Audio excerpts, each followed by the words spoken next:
live from New York. It's a show that's a little bit upset that I couldn't do the whole gentleman bit. I thought you could have done it. It would have not made narrative sense for you to do it. It would have made sense for Brew or I to do it making fun of you. You're the Rockets guy. I know, but I was just so... I think that's why it didn't work. It just wasn't... I think it worked. It didn't pop. Well, you threw it off with your premature little... I mean, and this I've been waiting. so excited. I mean, this is kind waiting of more to do of it an for a off-the-air, after-action report type of thing, and we didn't do it yesterday. You didn't get to do it today, and whatever the hell you were trying to do yesterday that Brew and I didn't see coming, what did you see coming? That didn't really work either. I think you lost a lot of people. Yeah. What are you talking about? I don't know if they knew when you're doing it smugly to mock me, it works. I thought we could have been on the same... out of nowhere to mock out of nowhere? Hey, everybody. To mock your own team. When it's 3-1, it's not out of nowhere. You were mocking your own team. You're the Rockets guy. You should be excited. Are you excited for your Rockets? Yeah, did you see the graphic? I'm very excited. Yeah, very excited. Ready for the show. I caught a little quick glimpse of it. It was quick. First hour, first things first today. Şengün survives, the Rockets find space, and the Lakers come back down to earth. Rockets theme. We get it.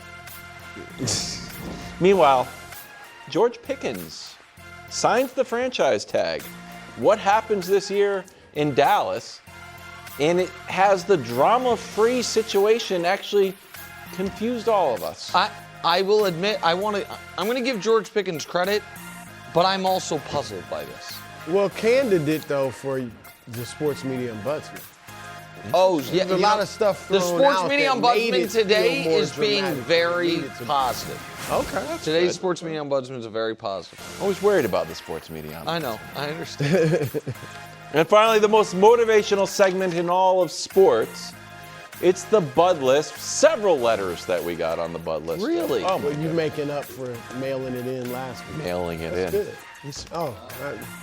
I was up late last night watching the Lakers. Yeah, we can tell. We start in LA. LeBron loses his first home closeout game in 18 years. Cool stat. My goodness, I was 10 years old. 25 points for the King. Reeves came back, scored a bunch of points, but wasn't very efficient. And Jabari Smith led the Rockets with 22 points after claiming Houston was the better team. Here's LeBron postgame on those comments. I don't care about shit like that, bro. The game is won between the four lines. I don't give a damn who cares. Of course you say it. Why would you say, no, we're not the better team? But I don't. Ask one of them young guys that question. I'm too old for that. Hey, down 3-0. There it is. So a bunch of teams were down 3-0. 145 of them either got swept or won one game and then mailed it in. Houston is one of 16 teams to force a Game 6 and might be only the 5th team to force a Game 7. You remember the last team to force a Game 7? I do. Do you? We talked. You thought the comeback could happen. It was your Celtics down 3-0 to the Heat. Oh, we thought. And they forced the Game 7, and then in that Game 7, Tatum got hurt, turned his ankle. Yep. So that was the closest. I thought that was going to happen. Well, especially because Boston was clearly the better team, all of it. But go ahead. Sorry. Are you worried about the Lakers? No. And I'm not trying to poo-poo what the Rockets have done. No, don't poo-poo. I want to give the Rockets credit. Yes. All right. They are without their best player. Maybe. I think they're without their best leading player. scorer, at least. Yeah. Y'all don't think Kevin Durant's their best player? No, he's just trying to I think there is an argument that overall it could be Şengün, and I think Şengün probably got 0 All-NBA votes. No, that's fair, but go ahead. I'm not trying to distract. Their head coach threw them under the bus. Yeah. He threw them under the bus after Game 3, and they were down 3-0. They could have easily just gone off into the sunset, quietly accepted, all right, this was a lost year. Okay. And they have fought and banded together to make this a series. So I give them credit. And win or lose, I still think they're going to lose the series, obviously. Win or lose, though, this is going to be a great learning experience for Şengün, Jabari Smith and Reed Shepherd. They will grow from this. So this will be good for them. So I give some credit to the Rockets. But no, there is no way, as I've been saying, I see LeBron James losing 4 straight games to this inexperienced, low basketball IQ having band of blockheads, all right? No! There is no way it's going to happen. The Lakers, maybe it'll go 7. I'm not predicting that. I think the Lakers Game can take 7, them out anything 6. can happen, I thought. It can. I still just do not see it happening. So, you don't want to go into a Game 7. But the problem is Luke Kennard's fault, come back to earth. Marcus Smart's come back to earth. LeBron looked worn out yesterday. I know the stat line looked good. No, I didn't think he had no lift on his type jump of game. shot. He was 0 for 6 He from didn't have three. a huge impact on the game, I don't think. So I agree. I think they will, and I get it, the shorter rest. But I'm just saying I don't see LeBron losing 4 straight. So listen, this is maybe not great for the show, but the most important thing for the show, in addition to our, great chemistry, as people say, is us being honest with each other in the audience. I agree with Brew 100%. And I think, Brew, you and I are 2 of the only people on TV saying that, and so it's probably not great that we're saying it on the same show. But I thought the Lakers would win yesterday, to be very clear. I thought they could absolutely lose Game 4. I really didn't care if they lost Game 4 because I thought the Thunder were going to sweep, and if both swept, then Austin's first game back would be against the Thunder, and that series would start earlier, still holding out hope that Luka can be back at some point. So Game 4 I didn't care about. Game 5 I thought they'd win, and I was very disappointed in a lot of the game. I thought the only Laker who can leave that game being like, I did awesome, is Crazy. Yeah, I know. DeAndre Dominating. And there are some strategic things that after I thought JJ was really owning the matchup with Ime, JJ now needs to adjust to some of Ime's adjustments. Most notably, and I think this is smart by Houston, they've stopped crashing the offensive glass. Right. Which has, excuse me, I apologize, which the offensive glass is such a strength of theirs. However, when you crash the offensive glass, if you don't get it, the other team get out in transition. What the Lakers and the Lakers' offense has struggled so much against the Rockets' set defense. Yep. They're basically saying, forget that. We're not giving them transition, even if we don't get offensive rebounds. And the Lakers haven't cracked 100 points. The Lakers are stuck in the 90s in both of these games. And so there's a lot to be frustrated with. But the reason for optimism is threefold, and the reason I'm not worried. And I will start with where Brew ended. One of the reasons I thought the Lakers deserved more than the 1 in 100 puncher's chance going into it is, I don't think the Rockets are anywhere close to an elite team. No. They are a team that can have stretches of elite defense. They are a team that, when it's all rolling, can look like a very good team. Yep. But I don't think the Rockets have the sports maturity to win 4 consecutive elimination games and to hold it all together. So that is reason one. I just don't fear the Rockets and what it will take especially without Durant. Especially without Durant adding the offensive punch that he can add. That's first point. Second point is the LeBron's play has, Game 4 was maybe the worst playoff game he's ever played, and Game 5 wasn't good. It was better than Game 4. It wasn't good.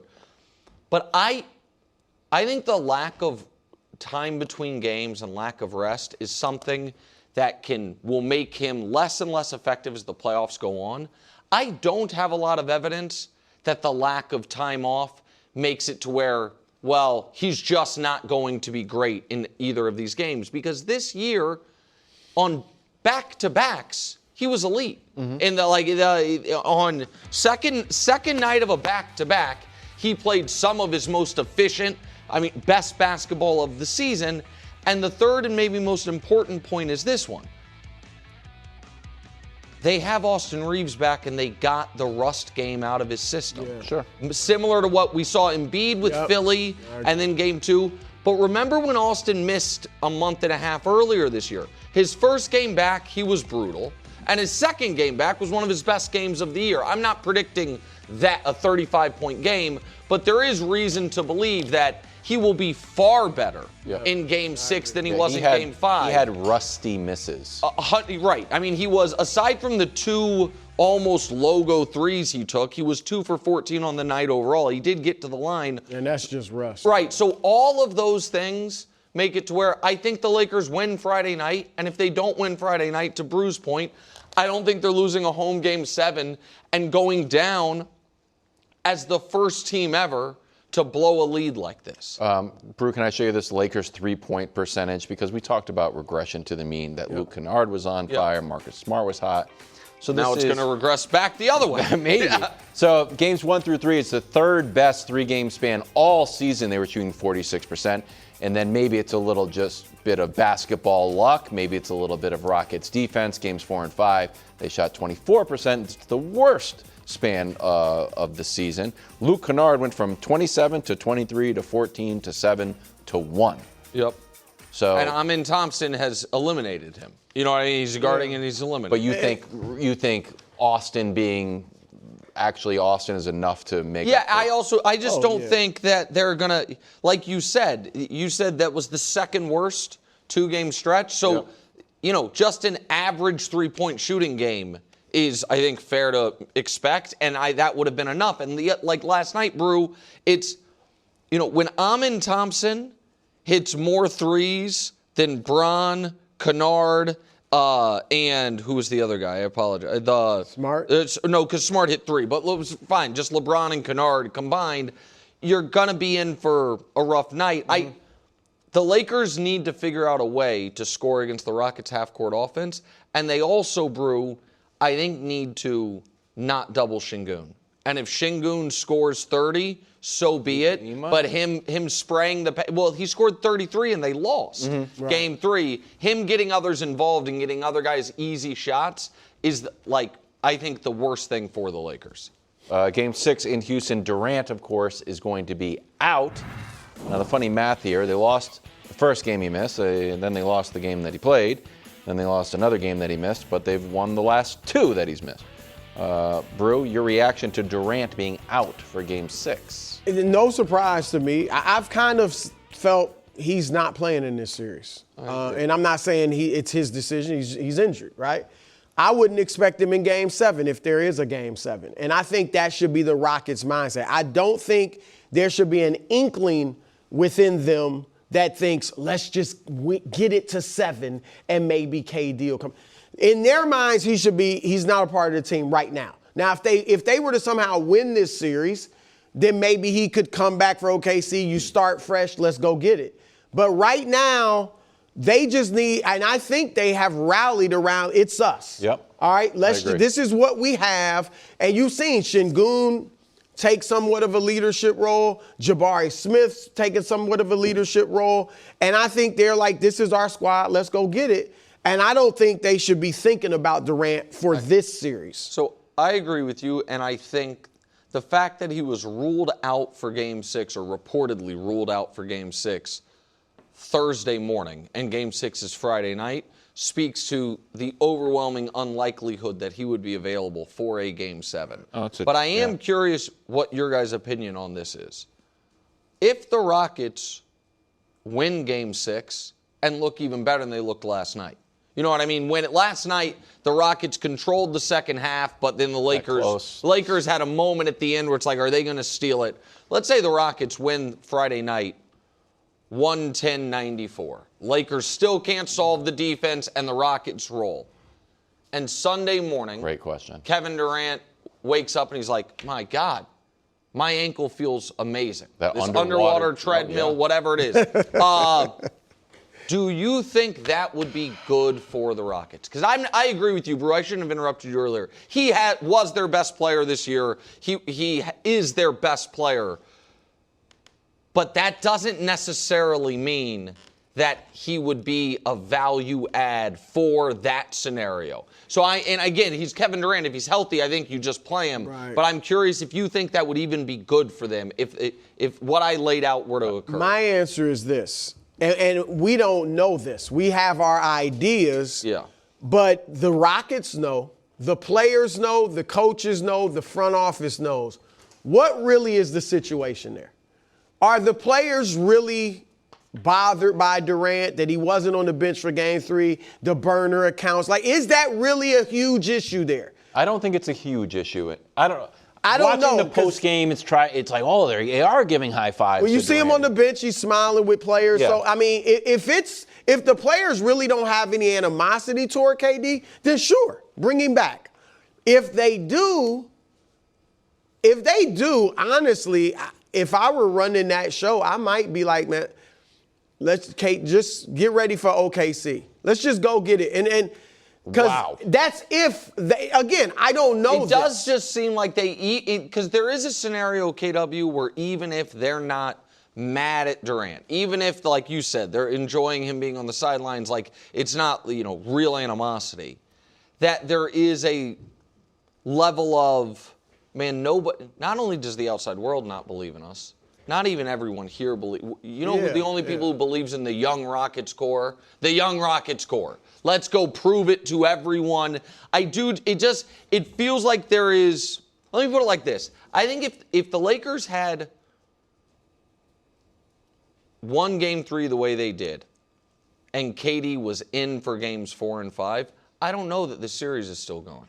I agree with that. It just does feel like there was a rallying moment where Şengün was like, this was supposed to be my team. That speech you talked about. Mm-hmm. And again, I'm trying to be respectful of what a great player Durant is. Right. It's a very unique situation where this just could be the case. So similar to storyline to Wemby missing that game, the other Spurs had to get a little playoff confidence without him. Jabari Smith said after last night, I think it was a learning moment. I feel like we grew up. We're growing together. When Durant played, Reed Sheppard played 11 minutes, had 0 points. Durant is out. He got dressed down by a little, KD. yeah. Durant's out. He came down. He's like, I'm going to take this shot. I think he hit it over Ayton, and then he stole the ball from LeBron. His confidence feels like it's back. So maybe it's the best of both worlds. He was gone. It was a confidence boost for everybody else. He can be inserted in. They only scored. They didn't break 100. Their They offense is scored 99. not playing well. They could use 24 points. I mean, you can always use Kevin Durant, and we know how easy he is to fit in. I mean, look, all that said, I certainly, if he was available, would want him for OKC. Yes. But I just wonder where their mentality is at and what the vibes are. OKC you can look at as a fresh start. Hey, we beat the Lakers with LeBron. We came back from 3-0 first team in history. KD, that would be their fresh championship. If they're make playoff Yeah, I mean, history, OKC would run them off. Yeah, it'd be. But they would go down and if they were to do this, the implication, the implications of it for LeBron are the ones that will be forever lasting. But it also would be, they would be.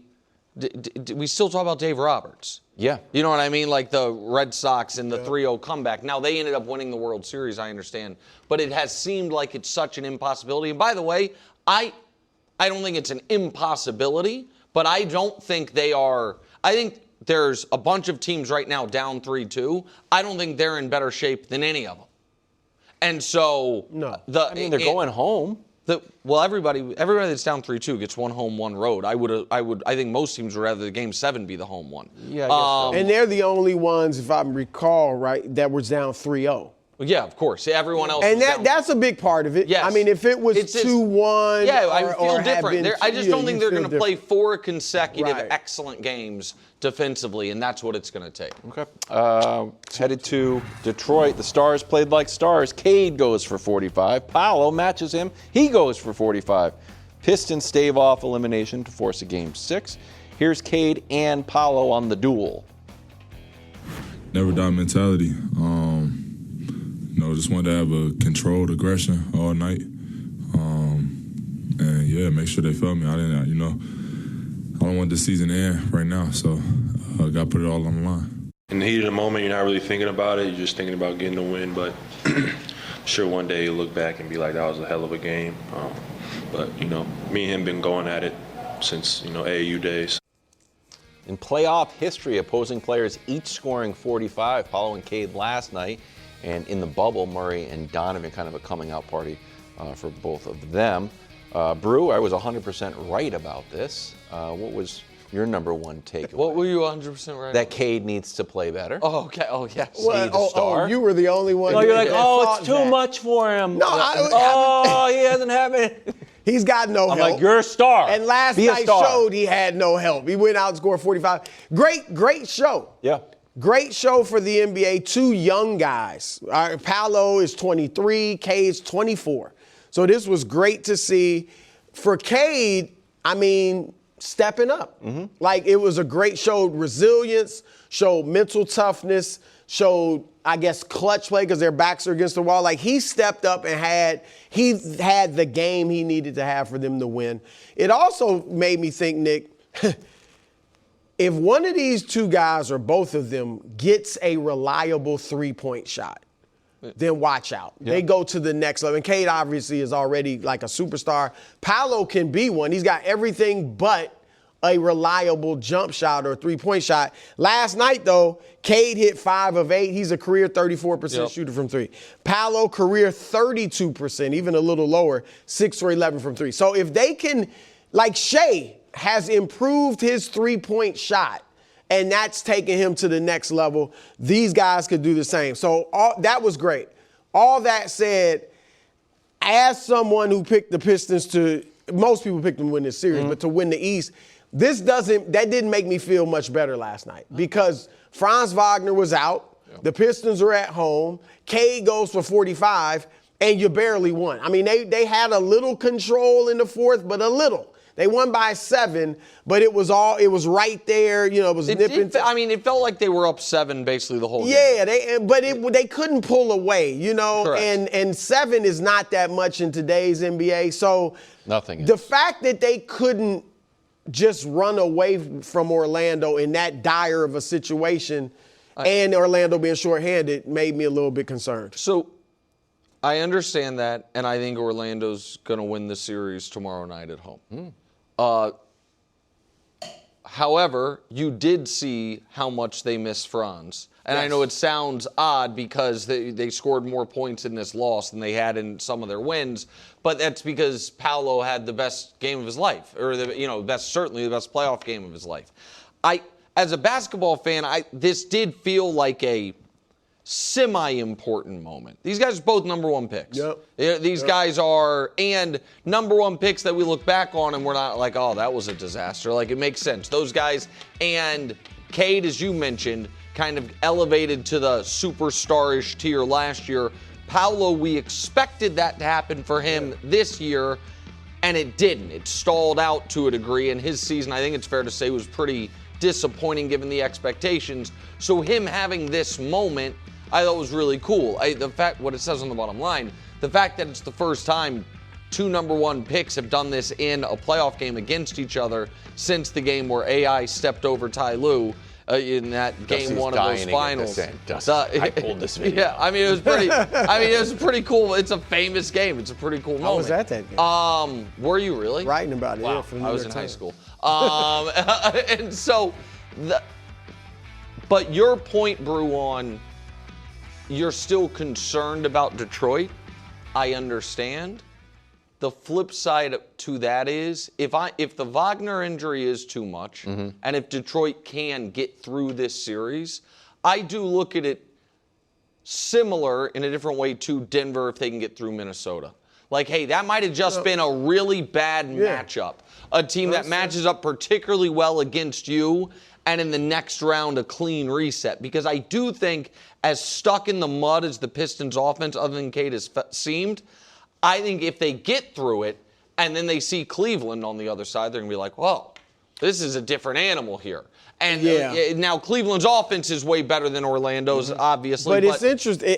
I almost wonder if Toronto would be a tougher matchup for Detroit. I think maybe. They're tougher. They're more physical. Yes, they they're more like defense. Orlando. Cleveland doesn't play defense, right? But I think Cleveland's going to get through that series, and obviously it'll be the best offense either of these teams has faced.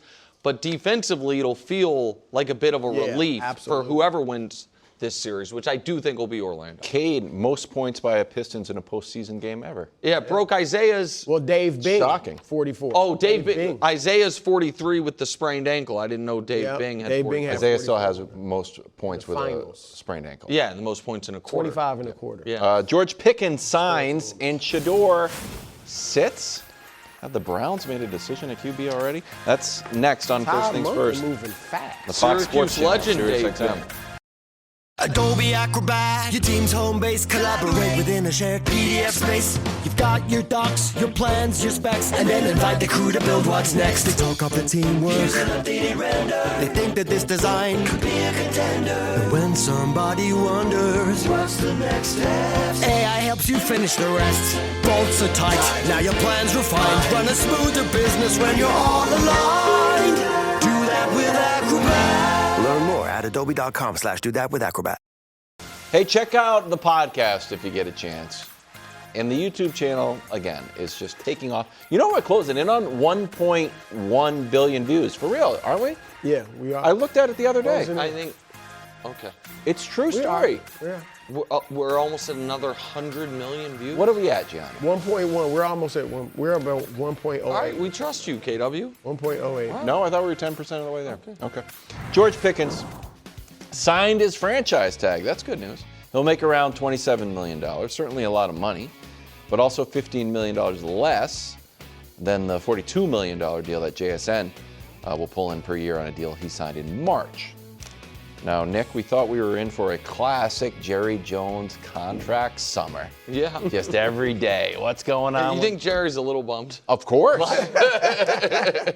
You sure you want to sign this, But George? this was resolved pretty quickly. Were you surprised? I'm stunned, and I want to give George Pickens credit because all this does, the only benefit he gets from this is if something were to happen to him, you know, unlucky injury-wise, you know, walking down the street or something like that, he is secured in that this is signed and guaranteed. But there's very little, you can take out insurance and stuff like that. There's very little benefit from it. And what he gives up is, you know, a free next few months. He now has to show up to minicamp and any mandatory things in training camp. And to me, what this signals is, and, you know, people grow and mature, and George Pickens has been an emotional guy, like that he is saying, you know what? I'm going to prove to either this team or the rest of the league how serious I'm taking this. So this time next year, it's not a question. The Cowboys either want to keep me or the rest of the league's like, I can get that JSN type of money. And the best way to do that is to have a great season. And he feels the best way to do that is to be there this offseason. I didn't see it coming. And I give the player a ton of credit. I think it's only positive for the Cowboys that this happened. Yeah, look, it's a pleasant surprise. I was shocked, very pleasantly surprised by this move. I got right here, very mature move. Yeah. Like whoever his advisors were, if this was his decision, like I think this is a move that will set him up for success and an opportunity for him to kind of change the narrative that surrounds him. You kind of alluded to that. Like, we kind of anticipated, like, George Pickens not going for this. He going to sit out and enjoy his summer and train with his personal trainers, not have to be obligated to be at any of the offseason programming and not get fined for it, and everything would be okay. He had that option. Now, signing this franchise tag, it basically says, you know what? I understand this is a business. I recognize there's nothing I can do about this right now. Let me just take this one on the chin, go and perform, and continue to build my resume and change what's being said about me. Because when you listen to that presser with Stephen Jones, he even alluded to just the relationship and how George feels about just being down there playing with CeeDee Lamb. We know his relationship with CeeDee and Dak and how this has really blossomed him into becoming one of the premier guys in the National Football League at the receiver position. So there's a benefit for him to be there and to be on schedule and to hit the ground running. But he had definitely no obligation. Correct. It sounds like he got some great advice. Maybe it was his agent, David Mulligetta, just sat him down and was like, look, I'm just going to be honest with you. I think the best leadership or management is honest. And if they were honest with him and said, George, you were fantastic last season. There's one reason you're not getting paid. Because of what went down in Pittsburgh. Couple games even this year, the feeling was you weren't engaged. The Cowboys love you. You are a fantastic receiver, one of the best in the league. But not only would the Cowboys not give you this long-term deal, I'm talking other teams. I'm an agent. Nobody's going to give it to you off one season when you, even in a couple games, you didn't show up there.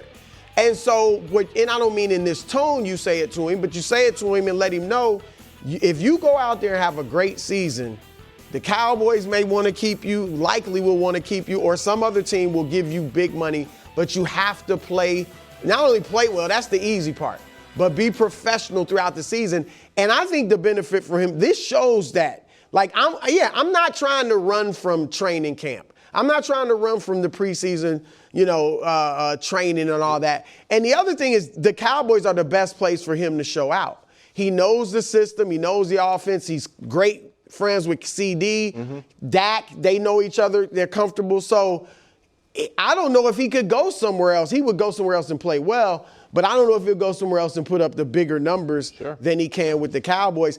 And for them, I would not be looking to trade him. Now that he's signed, he wants to play. We improved our defense, we think, through the draft. Our offense can be awesome. We think our defense will be much better.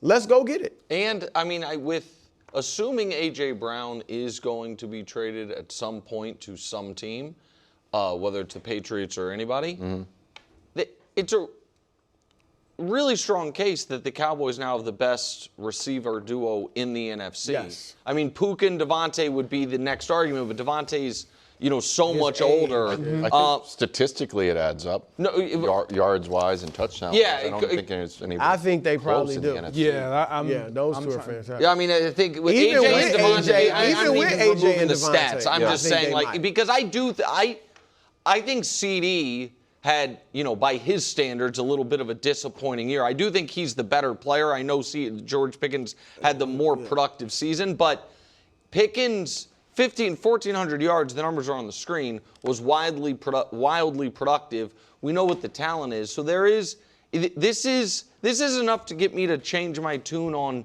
the whole transaction. Because I was like, you traded a third-round pick for a player you weren't going to extend. You then knew you were going to sign up for an offseason of unnecessary drama. Like, there was a lot of things that I thought were going exactly the way I expected, which was he'll be productive. Your team's not going to be good enough anyway. You're not going to want to sign him, and then it's going to be months of, are they going to trade him? What are they going to do? The fact that they nipped this in the bud like this, I think is awesome for the Cowboys, and I think Brian Schottenheimer's got to be absolutely thrilled that this is off his plate of things he's got to worry about. They could absolutely win that division. They could. Oh, yeah. They could absolutely win I'm that thinking division. further. Well, what's the first thing you try to do every year, Greg? This could be the He year. tries to get his stake on the team immediately. I'm looking at the. You're not a Jalen Hurts guy anymore? I am a Jalen Hurts guy. Don't get me wrong. But you know how the NFC East goes. Now you can't. I thought you were big on the Giants this year. No, who said that? What, you? No. Worst to first. You were talking about that all I'm the a time. Lions guy, worst to first. Oh, yeah, okay. Someone's got to go worst to first. Lions worst to first field. Yeah. It feels like They cheating. won 8 games. All right, Shedeur might be back to being a backup. Mary Kay Cabot writing yesterday.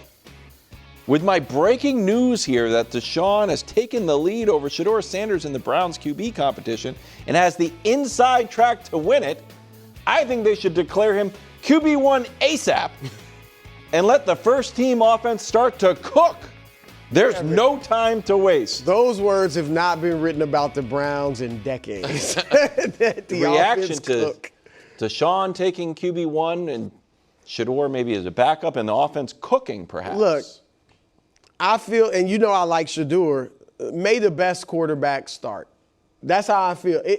Greg, and you know better than me, but I'm thinking if they have a top tier defense, they've improved. Kenshawn Junkins, the rookie, was great last year as a running back.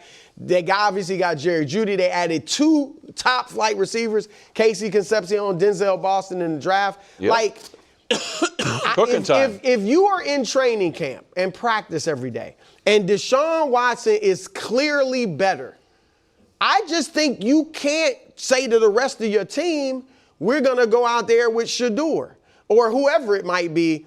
When Deshaun looks much better, it's just not fair to the players.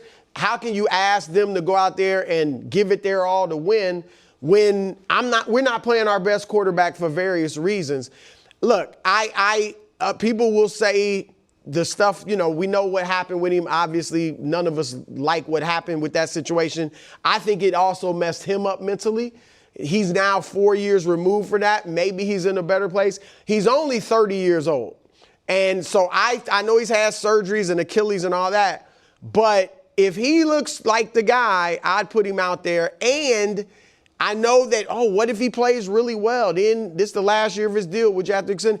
That'd be a good problem to have if I'm the Browns, and I would deal with that when I had to deal with it. But for now, I'm like, let's put the best quarterback in there. If it's Shedeur, fine. But if it's Deshaun, I might as well play him. Look, this isn't surprising to me when you think about just him being a veteran guy, him being Deshaun Watson. He's going to have an advantage. Yes, they're getting the same start, but this is the second offense in less than a year that Shedeur's had to learn. There was reports that he kind of struggled picking up the offense last year. And so naturally, because Deshaun Watson has played for years, there's a learning curve that he doesn't have to go through in terms of protection, being able to ID blitzes and picking things up. That's all coming to a head in voluntary So camp for a few it's days? when you're sitting in those meetings and you're being asked those questions and you can just roll them off. Like Deshaun's going to have every answer to every test right now. It's not even so. This isn't surprising. What will be impressive is because Mary Kay's is like, let him cook. We haven't seen Deshaun Watson cook since being a Texan. I mean, in 6 years. And so I don't know. Do you mean you don't think he's still? And I don't know if he has. I think he's I'm just saying terrible. he's been terrible. Has he staying I'm terrible? talking about it purely as I'm keeping this totally on the field. I think just as a quarterback, he's terrible. Geno was terrible at one point. Sam Darnold was terrible at one point. It was not. Hold on. I think we are. If Shedeur Sanders cannot beat out Deshaun Watson, even in year 2, it is a stinging indictment on wherever Shedeur is going to be as a pro. I'm not as high on Shedeur as you are, Brew, but I did not expect him to lose a fair head-up competition to Deshaun Watson, who very simply has been well beneath backup level for years. And by the way, that was before he tore his Achilles twice. We haven't even seen him since then. His tenure with the Browns as a whole, here is what it is and the ranks. This isn't bad. This isn't like mediocre. This is a 32-team league, and the best thing he has going for him is 39th. Now, you can say some of that is too far removed. Okay. The last year he played with the Browns, 2024, before he tore his Achilles, here's his ranks. 25th in completion percentage, last of 36 guys in sack percentage, yards per pass, yards per game, and 30th or 34th in these other categories.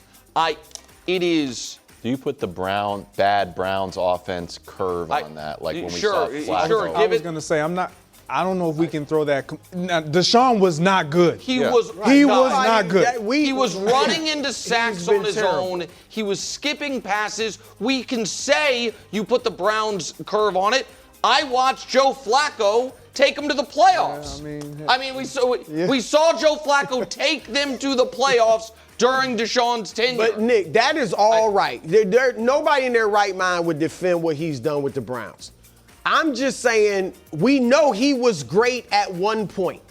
And he's only 30 years old. We have seen several quarterbacks resurrect their careers, and maybe he won't. I'm just saying, I'm open to the possibility. That's all I'm saying.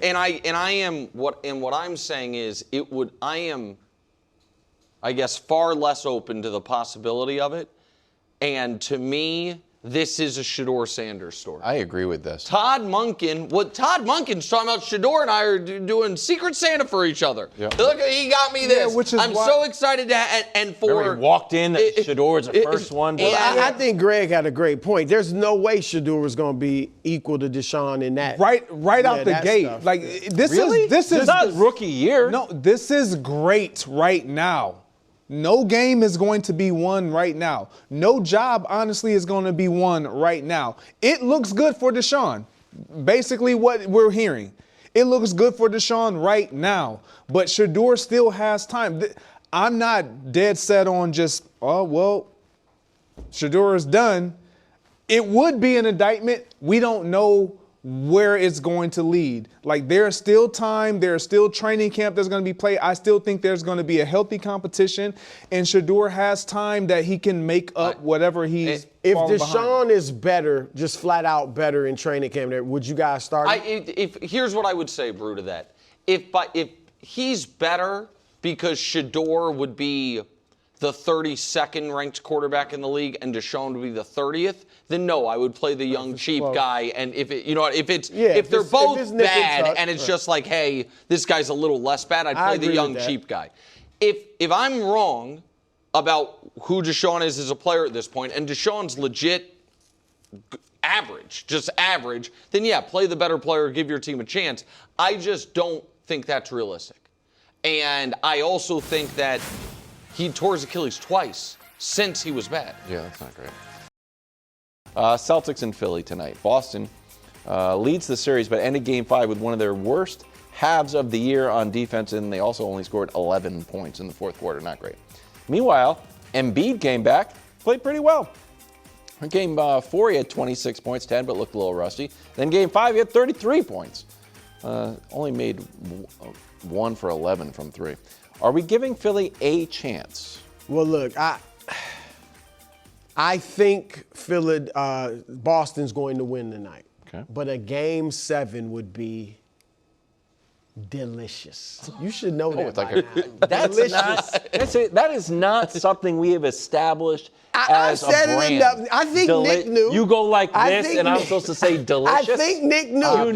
Obviously, that's what He says delicious. Yeah. That's one of his things. That's one of his things. Why is it this? Would it not be delicious? Game 7. Would it not be? It would be. You're right. Now that I think It'd about be it, delicious. It would be Tasty. It was tasty. Look, here's the thing, though. Missoula's better. The Celtics are better on the road under Missoula. Yeah. They win 70% on the road, 61% at home in the playoffs under Missoula. So that doesn't work well for the Sixers. I'll just say this. If I'm the Sixers, I'm not changing everything we do, but I want Embiid to just dominate near the basket and in the mid-range. Leave the perimeter to Maxey, Edgecombe, and Paul George. And let's give it our best shot. Because they cannot, that's the one guy they can't stop inside. And if he is healthy, do that all night long. And that'll open up threes for you. And maybe you can win this game. And then who knows about a Game 7. So I think it's been 44 years since the Sixers beat the Celtics in a series. It's like great rivalry. Dr. J Dr. and J Moses in 82. Malone. Yeah, they It played went to the 83 championship. probably. so they played. So I get 43 years. Pardon me. So they played a bunch of series against each other, but they don't. Sixers Celtics don't win all the time. And I do think the Sixers have the talent to do it, and the Celtics can lose any game. Like they've shown us they can lose any game. Mm-hmm.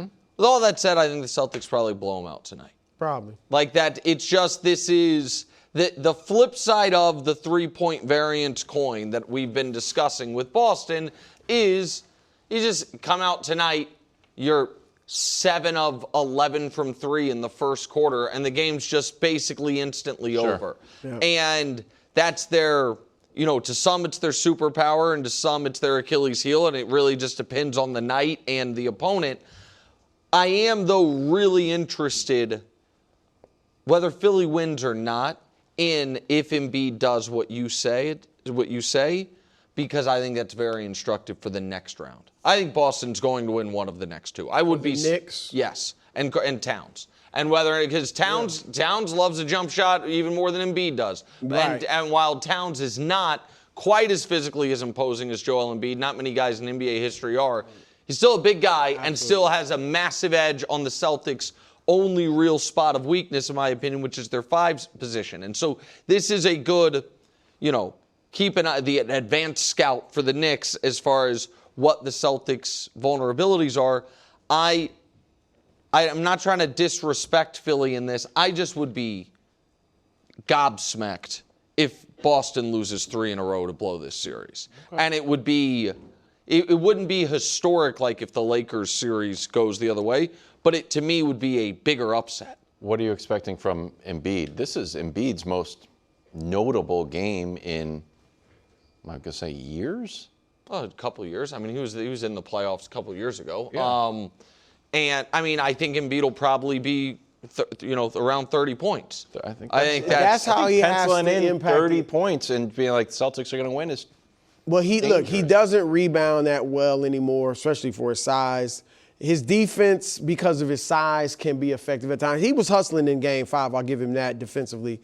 But the one thing, he is just an awesome mid-range shooter, and his size, he can dominate down low. So that's how he's got to impact the game, and that's what he should be thinking. Okay. Are you worried about Boston tonight?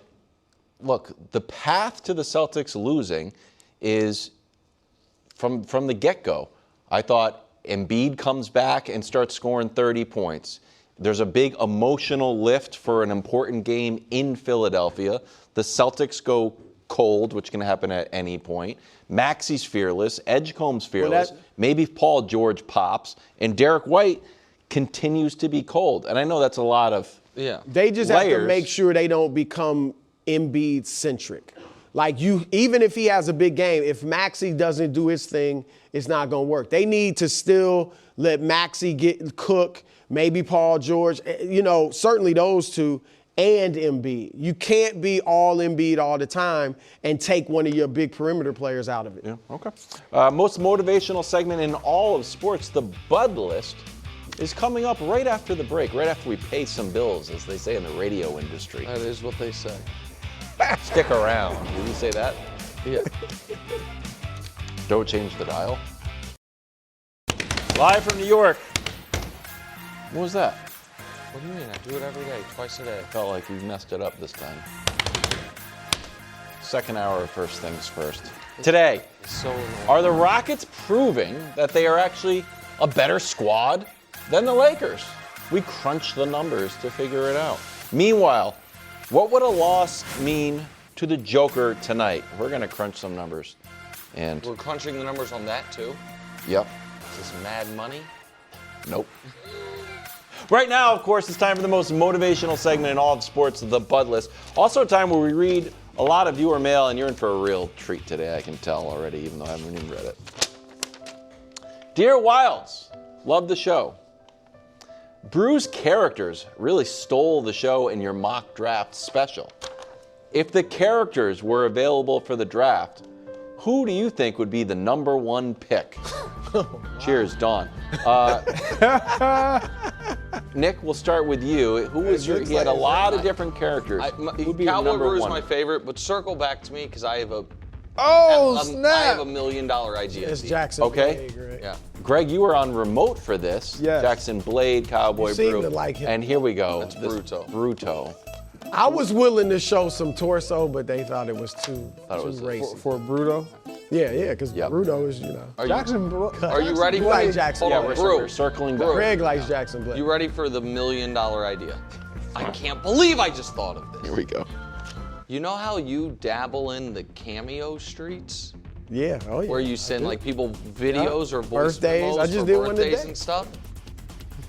You've got to make It's amazing. as a profile idea. You'll do them as any of your characters. You can charge a premium. It's a Now little you're bit just extra. giving me more work. Bro, You're come giving me on, more bro. work. You're It's never one to extra. turn down a paycheck. You will absolutely. You Yeah, will be extra printed. charge, but extra sure. charge for Cowboy Brew. Can you imagine getting a voice memo from Cowboy Brew? People have hit me up on Instagram asking for like messages from Cowboy. That's what I'm saying. You can charge. Cowboy Brew is very popular. Yes. I mean, because it Just probably think about it. fits you. It's probably the most realistic. You know that belly how is dare fake. you. You know that belly is fake. All right, here we go. At number 3, Jabari Smith Jr. Wow. Jabari, you talked the talk. All right, you said we are not just the better team, obviously the better team before Game 5 last night. And to your credit, man, you walked the walk as well. But here's the deal. You got to keep walking the walk. All right? The goal is not to force a Game 7. The goal is to win the series, especially when you were the heavy favorite. So you played well in Game 5. You had 22 points, 7 boards, 2 blocks, the highest score on your team, highest blocks on your team.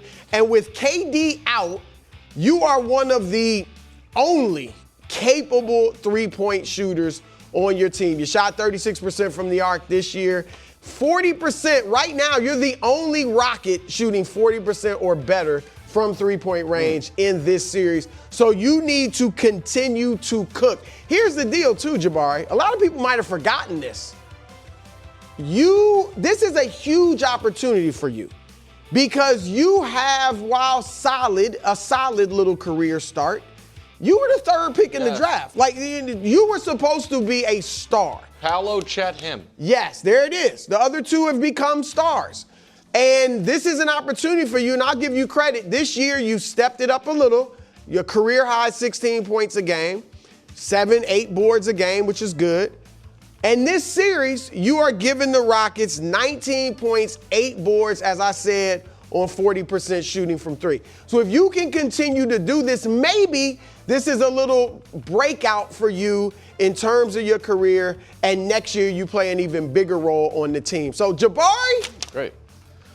I mean, honestly, I think y'all getting beat in Game 6, but hey, maybe I'm wrong. Yeah. All right. At number 2, Jalen Durant. And Greg, I know you Detroit basketball. Jalen, I gotta be honest, I'm disappointed. I am so disappointed. Wendell Carter? No offense to Wendell, but Wendell is a solid, he's locked into a role player. All right, you emerged this year as a star. 19.5 points a game, 10.5 boards a game. Your 19.5 points was up almost 8 points from last season. You were an all-star first time. I believe you will be on the All-NBA team. I had you on my 2nd team All-NBA. And what you are doing in these playoffs is just unbelievable. Number 1, it's hurting your team. You guys are on the verge of becoming only the 3rd 60-win number 1 seed to lose to an 8 seed in the playoffs in the history of the league. Only the 3rd team. And if you don't wake up immediately, like Game 6 and Game 7, and somehow help save this series for the Pistons, you may have undid all of the improvements and great things you did during the regular season. I get it. Your accolades will remain, but this is a hugely disappointing playoffs for you. And I will say this, though. I do believe in you. Okay. So go out there and get it done. You still think they can go to the finals? If you get through this series, I like you against Cleveland. All right, at number 1, LeBron James, the king. All right, look. At 41, LeBron, I am of the view that you are in the gravy stage of your career. Like, there's nothing you can do that would negatively impact your legacy. At 41, you have been so much better than any 40-year-olds plus in the history of the game that I really don't think you can negatively impact your legacy. You can only enhance it to a degree. However. So that's good. Yeah. However, you don't want this on your resume. That's all I'm saying. Because there are some that don't think like I do that you're in the gravy stage, and they're going to pick and prod at you, even though at this stage of your career it shouldn't be, the big deal. But you don't want on your resume to become the first player, and people will talk about LeBron. They won't say Luka was out, Reeves only played a game or two in this two or three games in the series. They won't say Kevin Durant, was out and all that stuff.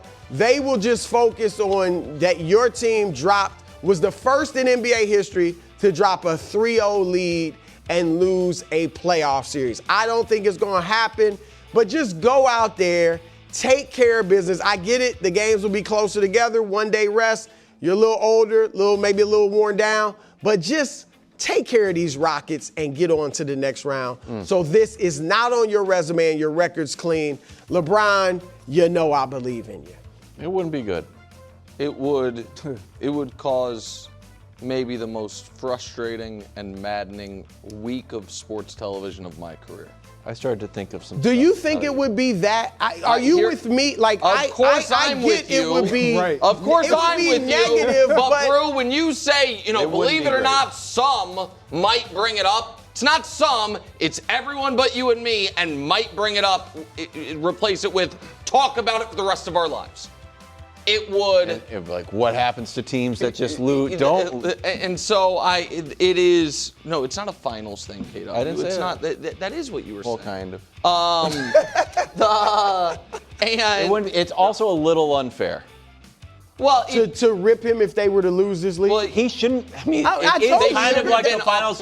3. They shouldn't be up 3-0. They're only up 3-0 because LeBron has played great right. and has over. Right, listen, they there's were a the lot. underdogs. It's a lot. There's a lot of, if you actually look at it logically, like, okay, this would not be a thing on his resume at all had they just lost Game 3 the way they were supposed to.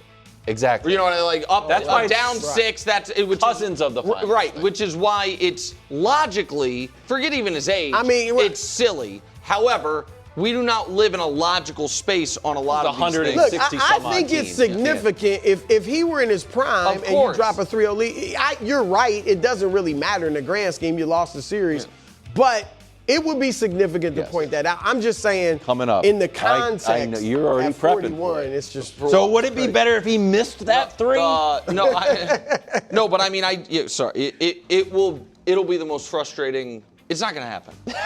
It's not going to happen. Sorry, it's not gonna happen. You guys are focused on LeBron. I'm like Jalen Durant. Like, just if you're not gonna show up on offense, just give me better defense. 10-8. 10-8. Like, do something. But It's I bad. digress. It's We got news coming out of Dallas, so I figured why not go back down to Dallas Oh. and make something out of nothing, if you will, if you are Christian Parker. Because as a defensive coordinator this position has been a revolving door the last few years. I think he's the 4th defensive coordinator in the last 4 years. There's a lot to be excited about. There's a lot of buzz.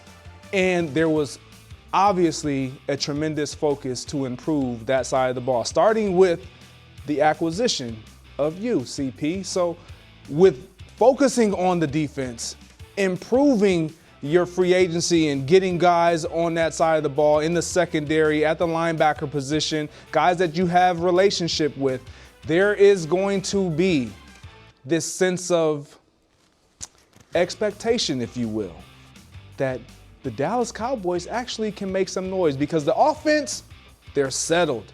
But you, my friend, who I believe in, which is why you're on this bud list, you have a job to do. And the magnifying glass is going to be all over what you do because you are the answer to whether or not the Cowboys this season will turn it around and possibly win that division and have a deep playoff run. We know what you guys did in the draft. Again, the offseason, the entire offseason in free agency and in the draft was focused on you and what you need to improve that side of the ball. Now it's about, okay, when you put these ingredients together, how does this meal taste and be viewed on Sundays? I believe in you because you have a history of taking some really good players and some players that are average and elevating the level of play of everyone around you. So I believe in you. Can you do it with Jerry looming in the background? I think that's a great ad. And because we've seen how much of a difference a coach can make. Like I talked about Jesse Minter and Harbaugh going to the Chargers. They had one of the worst defenses in the league. Automatically, they become the best defense in the league his first year. So, and I think, I mean, we don't know how the draft picks will pan out, but it looks like they really have certainly improved their defensive personnel. They've got my So pick I'm for with you. Defensive Rookie of the Year. Caleb Downs. Hard for safeties to win it, but I just think he's going to be able to make impact plays. He's going to be more than the safety. Right. Yes. Right. It's 4:12 on a Thursday, almost 4:13. It's time for the Sports Media Ombudsman. Always a treat. Indeed it is, and today I want to shine a positive light Great. on, I guess some could say, a competitor. It works for a competing network. However, I am very critical at times at our NFL and NBA reporters that instead of doing what I would consider kind of more old school reporting or journalism, it's just the transaction wire. It's, you know what I mean? I've got this first. I've got that first. Something that the teams were going to announce, but you have it first. Right.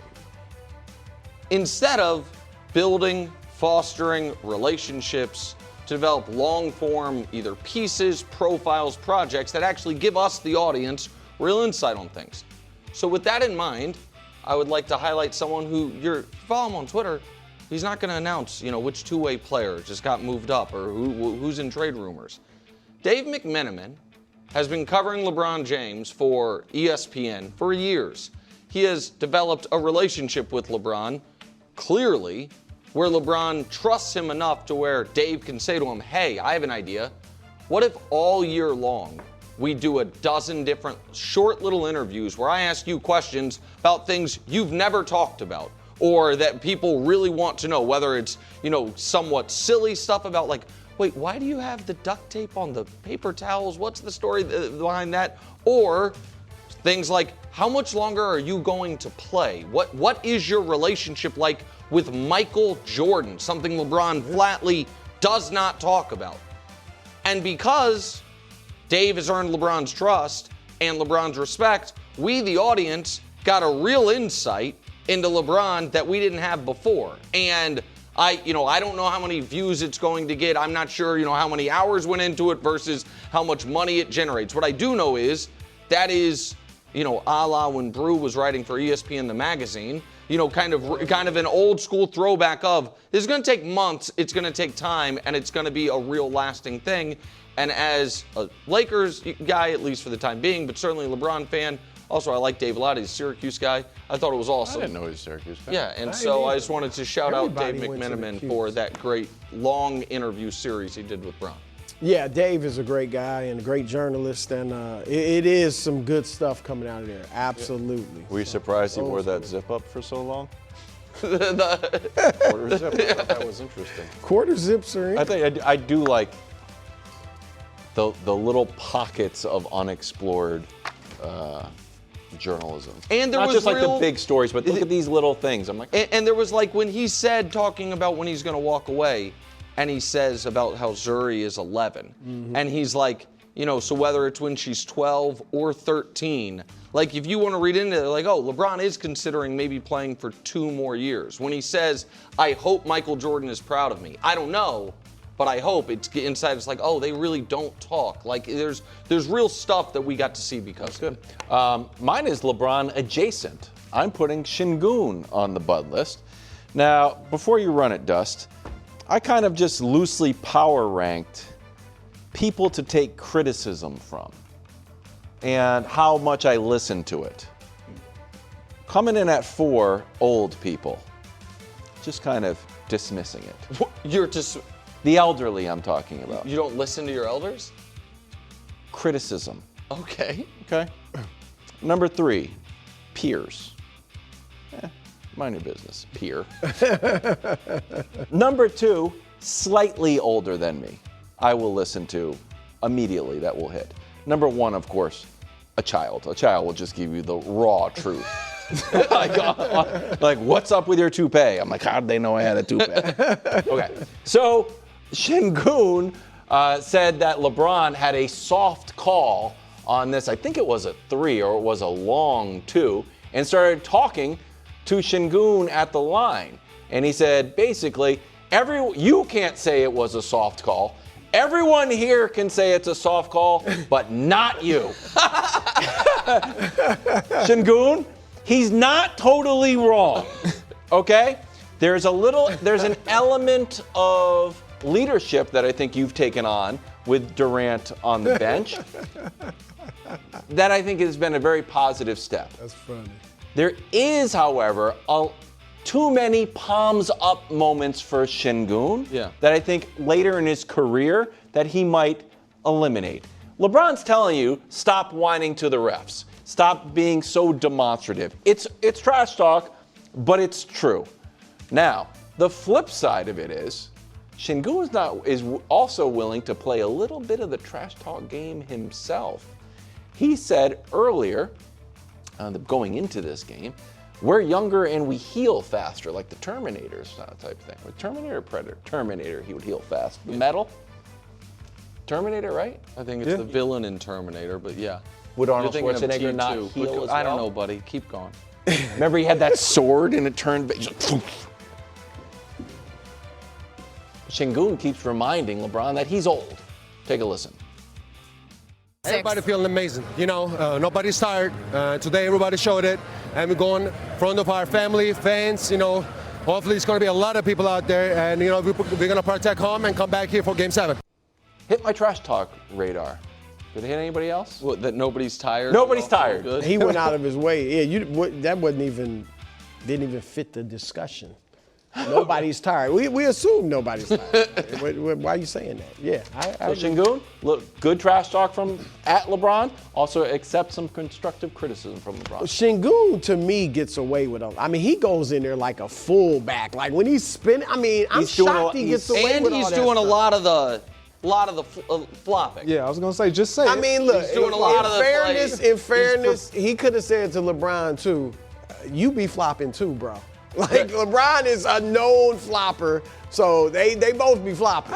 I think LeBron's flopping is overstated. Really? Yeah. I don't. So, Brew, don't. So in the past, he is. I feel like what LeBron does is if he gets even grazed in the head, or even not grazed, but if in the head, grazed, he will absolutely sell you. Hit me in the head. Yeah. What he doesn't do. What is that called?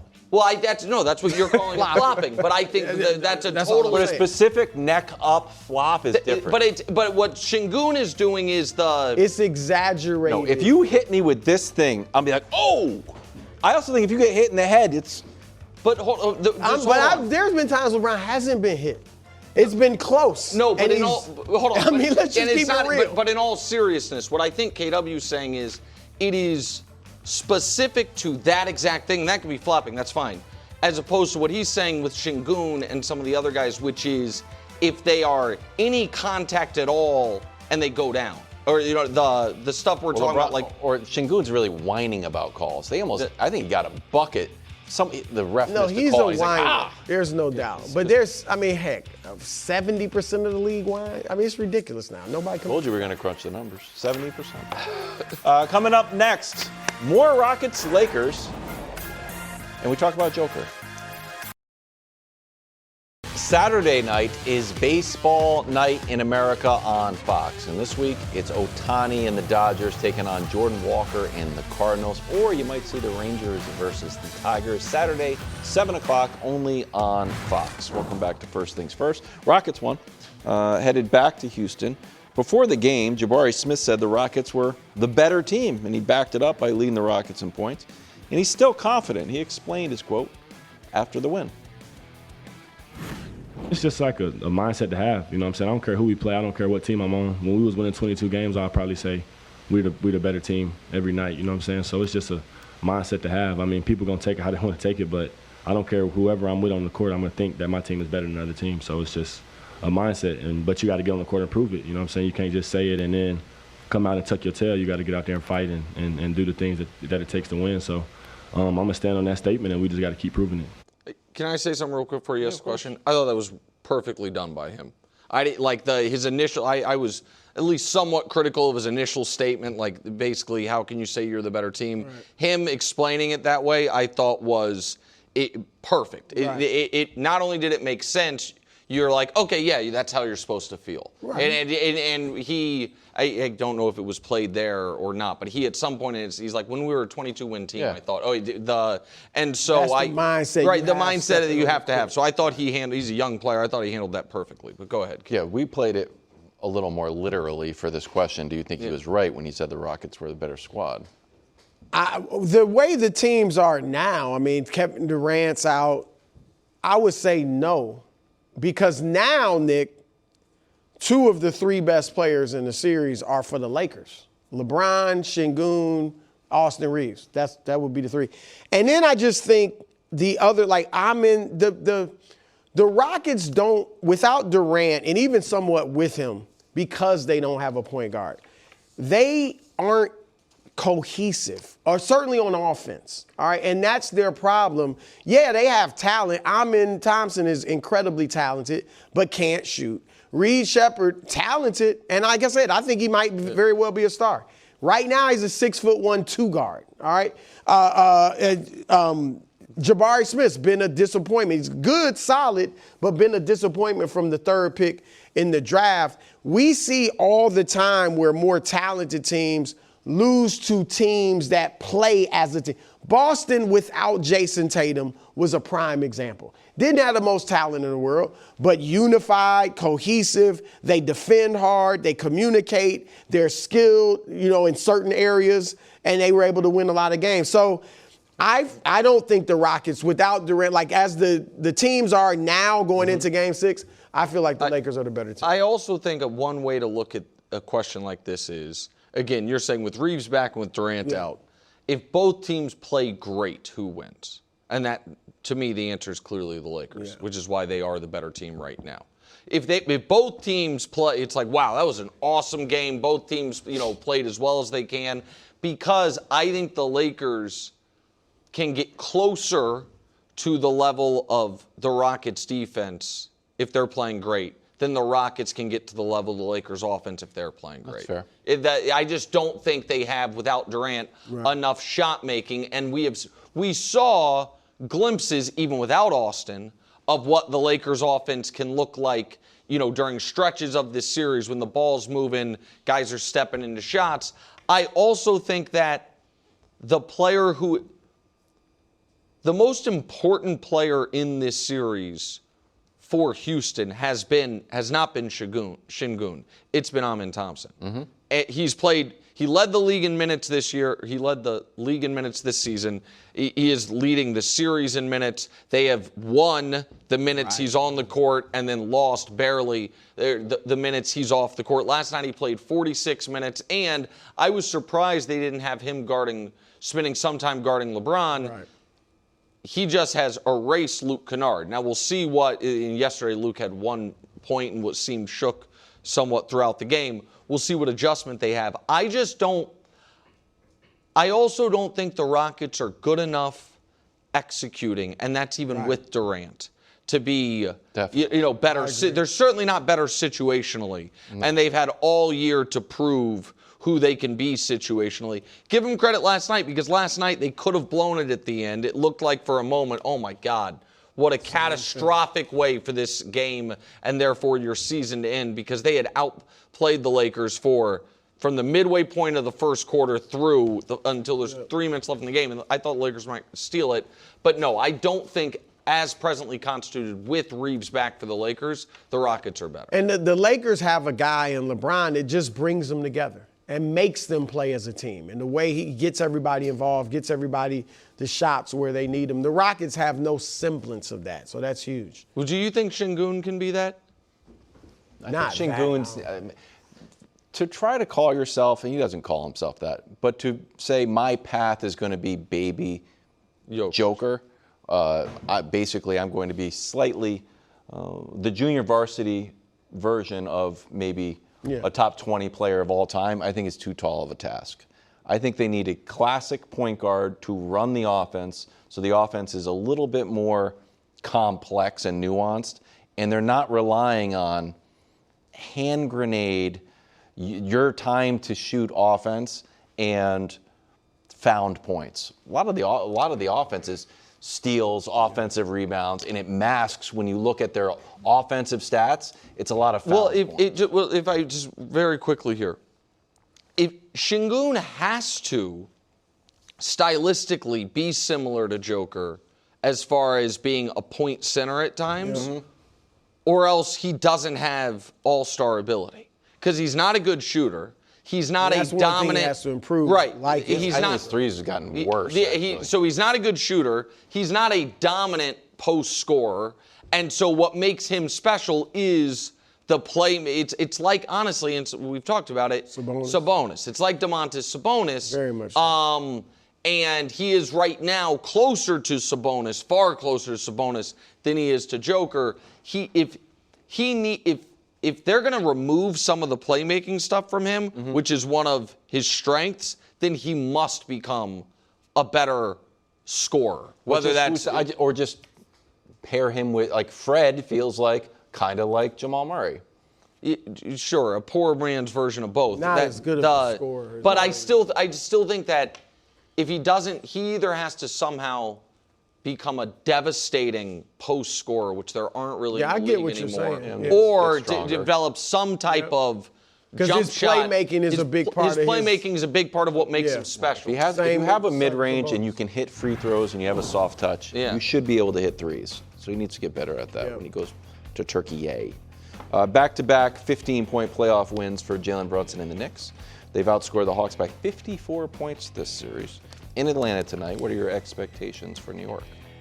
I expect them to close them out. Oh, you do? Yeah, and I think it's important for the Knicks to close them out tonight because just one, you just don't know what can happen in a Game 7. You could, if you're Boston, certainly, you could have a cold shooting night. Next thing you know, you're lost. Or You lost the somebody series. gets a calf strain. Yeah, and they're right. just out. Anything could happen. And so you just don't want to even put that on the board. And I think the Knicks this season have been up and down, right? Remember when they lost 9 of 11, and then they've had several win streaks, 3 straight losses here and there. Like, I think that it's important for them to show themselves that we're done with that roller coaster stuff. We struggled a little bit early in this series. We got gut checked. We found ourselves, and now we're ready to roll. Not that they're never going to lose another game in the playoffs, but you're going to play well. You're clearly better than the Hawks. So go ahead and close them out. 6 games is enough with them. And then thirdly, they are getting the ball in Cat's hands a little more. Brunson's not as ball dominant off the dribble as much in these last few games, and it's been working. So assuming they do that tonight, you want to keep that momentum going. Okay, we're playing a little different now, and it's clearly working. Cat is more involved, even if it's not showing up in just field goal attempts. His assist, getting everybody else good looks. So I just think for all those reasons, the Knicks, to have the great vibes going into the next series, they need to close this out tonight. Yeah, I think closing it out tonight would be incredibly beneficial for their ability to beat Boston. I don't think they're going to, but I think there is a massive emotional toll from a Game 7. Yeah. And I just think you want to keep your tank as full as possible, as early in the playoffs as you can. And I don't think they're going to be able to do it. I think they're going to lose tonight. I think that they have almost played too well the last 2 games for me. Like, this is... Right, so you don't expect that because they've been so... and again, I don't expect it to be like full-blown roller coaster, but I thought this whole... Going into the series and throughout the series, these teams are close. The one team is a B+, A-, and the other team is a B+. In the Knicks being the better team. And in those situations, I don't really expect a team to win 3 straight. I certainly don't expect a team to, they dominated the last 2 games now in Atlanta with the Hawks season on the line. I just think Atlanta's going to win.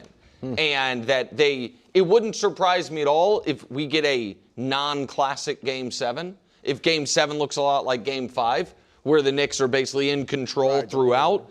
But I would be, I like the Hawks tonight. I think CJ has a bit of a bounce-back game. I think their role players will be better at home. I think that there is something there. And so I think this series... is this series and the Denver series are the two that I expect to go 7. Okay. So you still expect Denver to, or no? Yeah, I expect Denver to win because of Minnesota. Yeah. More on the Nuggets after the break. Headed to Minnesota, Joker trying to send this series back to Denver with a win. Wolves already missing Ant and Dante. And now Bones Highland is questionable, and Game 4 hero Ayo Dosunmu also questionable. Oof. Now on the Denver side, Aaron Gordon questionable. So a lot of medical news there. If Joker loses and his season is over, what does this mean? Well, look, first, it would be a stunning loss.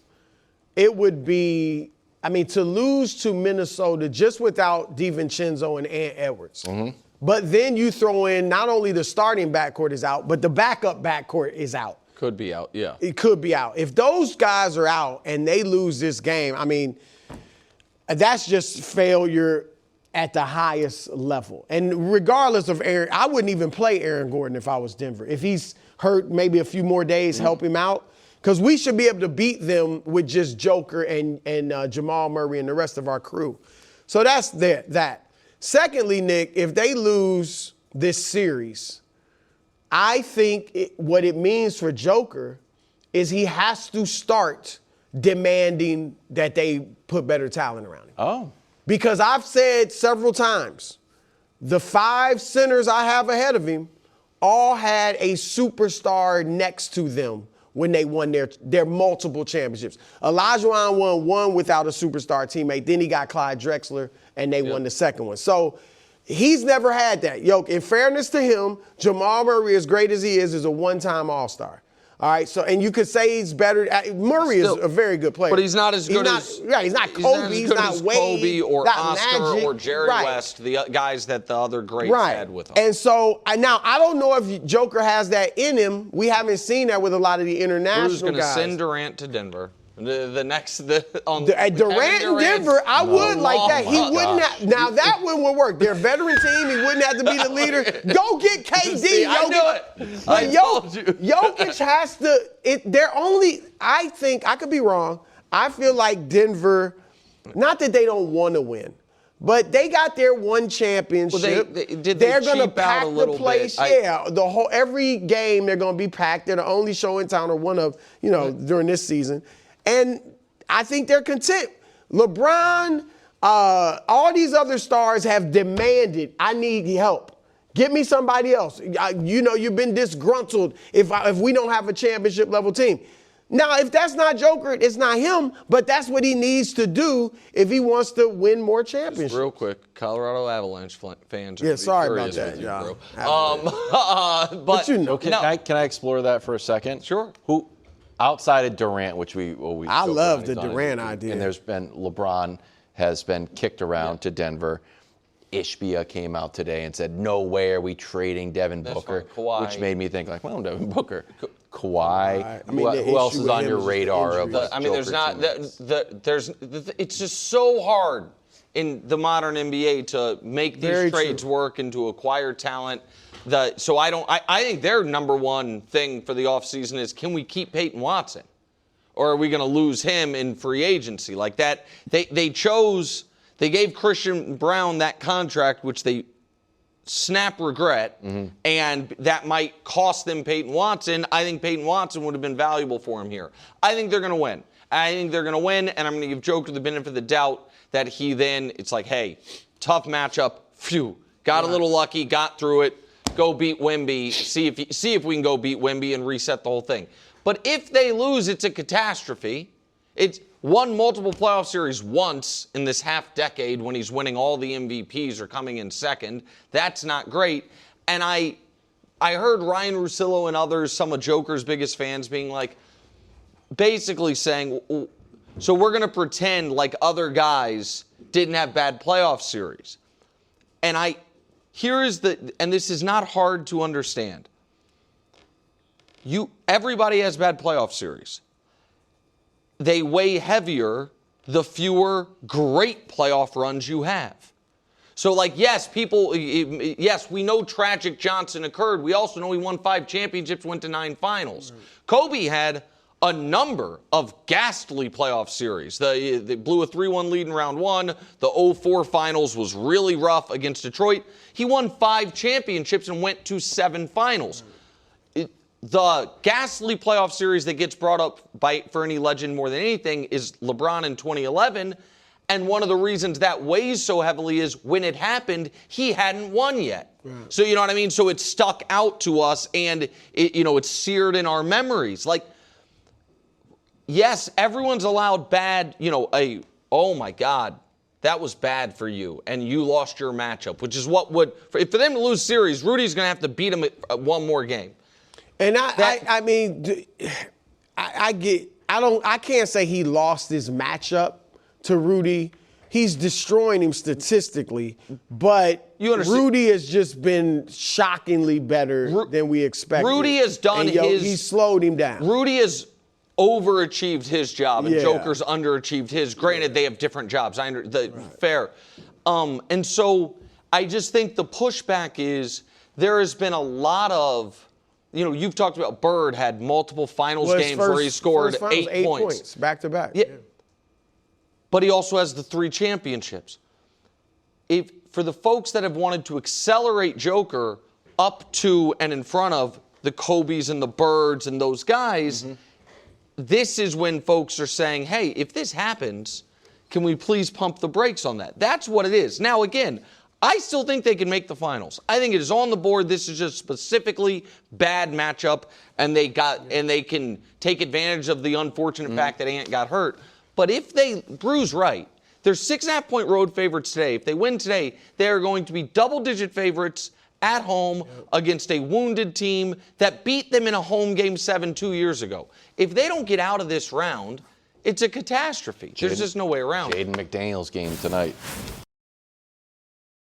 Live from New York, first things first, overtime, Cavs win. Was that the Game 5 version of Harden that Danny promised us? Not really. For a quarter. Oh, For a quarter. Meanwhile, has KD played his last game on the Rockets? It's a special edition of Frenemies. I want him in Denver. I told you and would Detroit. love that. I want him in. I think I want him in Denver. I'm sure it'll work. That should work. No, he's going to be on the burners like, this guy cares more about horses. And finally, Cowboys drama-free. Are we surprised? We're kind of... Be careful what you wish for. Yeah, I know. Now you got no top. What are we going to do in July? Jerry has, I think he's had a great offseason. Yeah, that's true. I mean, honestly. You know what? Maybe Jerry realized that. He's like, the World Cup's going to take my in normal Dallas. July window. Yep. I really think he's had a great offseason. Chris Broussard, Kevin Wise, Nick Wright, and Danny Parkins. Parkins, do you feel some kind of way about me being right on not leaving early for our group? Listen, leaving when you left was one thing. Saying you wouldn't do dinner again for 3 to 6 months minimum is what really put me off. Totally. 3 months? We're supposed to go out to 4 dinners a year? A quarterly. Quarterly would be Quarterly. Quarterly team building. All of us are with it. Yeah. Except I would do it monthly. No. I would. Monthly? Yeah. Get out of town. No, great. No way. I would go out to dinner, period. Monthly? Holy cow. All right, maybe. We're headed to LA. The Lakers lost. They didn't even get to 100 points. But then again, neither did the Rockets, so the Lakers' defense was pretty good. LeBron had 25, but it's the first home closeout game in 18 years that he didn't close out. Jabari Smith led the Rockets with 22 points after he said that Houston was the better team. Here was LeBron responding to that comment. I don't care about shit like that, bro. The game is won between the 4 lines. I don't give a damn who cares. Of course you say it. Why would you say, no, we're not the better team? But I don't. You ask one of them young guys that question, I'm too old for that. Danny Glover. Yeah, the Danny Glover lethal weapon. LeBron and the Lakers in trouble, Danny. Of course. Of course they're in trouble. You said it. It's over. I said if they won Game 5, I'd pick them to win the series. And I'm picking the Rockets to win the series, and I picked the Rockets before the series. And this is not a 10 toes down guarantee. It sounds like it. You got a lot of base. He said, of course. Right. He said it's like we're going- dumb and for you thinking smile like you otherwise. chesty No. now. Are they in trouble? Yeah. Of course they are in trouble. You're presenting it like, listen, there's no way this could possibly Celtics in happen trouble? to LeBron. Are the Celtics in trouble, do you think? I think anytime you get to Game 6, it's possible that you could lose the series. Oh, okay, so then everyone's in trouble. Right. Yeah, Everybody in the East I'm is in sorry, trouble. is that not how sports Cleveland's work? in trouble? Cleveland's in trouble. It's Boston's going more in trouble. difficult than I thought it would. Yeah, is that not how sports work? Okay, you know but who go ahead, wasn't in sorry. trouble? The Thunder. Yes, You know no. who else wasn't in trouble? The Spurs. If you lose back-to-back games, it's different than switching And off. it's not like, you guys know I love my stocks. Is it trending up or down for the Lakers? Yeah. It's going in the wrong direction. They started the series on an outlier side of being hot. Marcus Smart had the great game. Rui has the great start. Kennard has the great start. We can just look at the peripheral guys from But three. now they're on the opposite side of that. Okay. It's been two outliers. It's not like they've lost with average shooting. They won with great shooting. They lost with bad shooting. Right. And a team that, as the series goes, and the Rockets are the younger, more athletic team that is better defensively, that is about to get Game 6 at home, and there is less rest. It makes total sense to me that LeBron started the series hot when he had 5 or 6 days off before the series started. Like, Luke Kennard in the first 3 games had 64 points. He's had 8 in the last 2. Which of these do we think is more representative?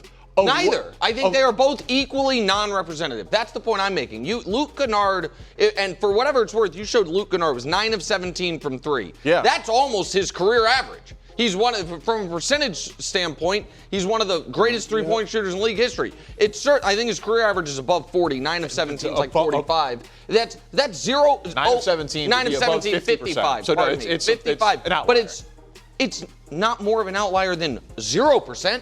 Thank you. I agree with that. The idea that, listen, now that LeBron doesn't have huge rest, it's just, he's cooked, is belied by this season when he was as good as any player in the league on the second night of back-to-backs. While almost not every other, but many other superstars like, second night of back-to-back, it's a schedule loss or he can't play.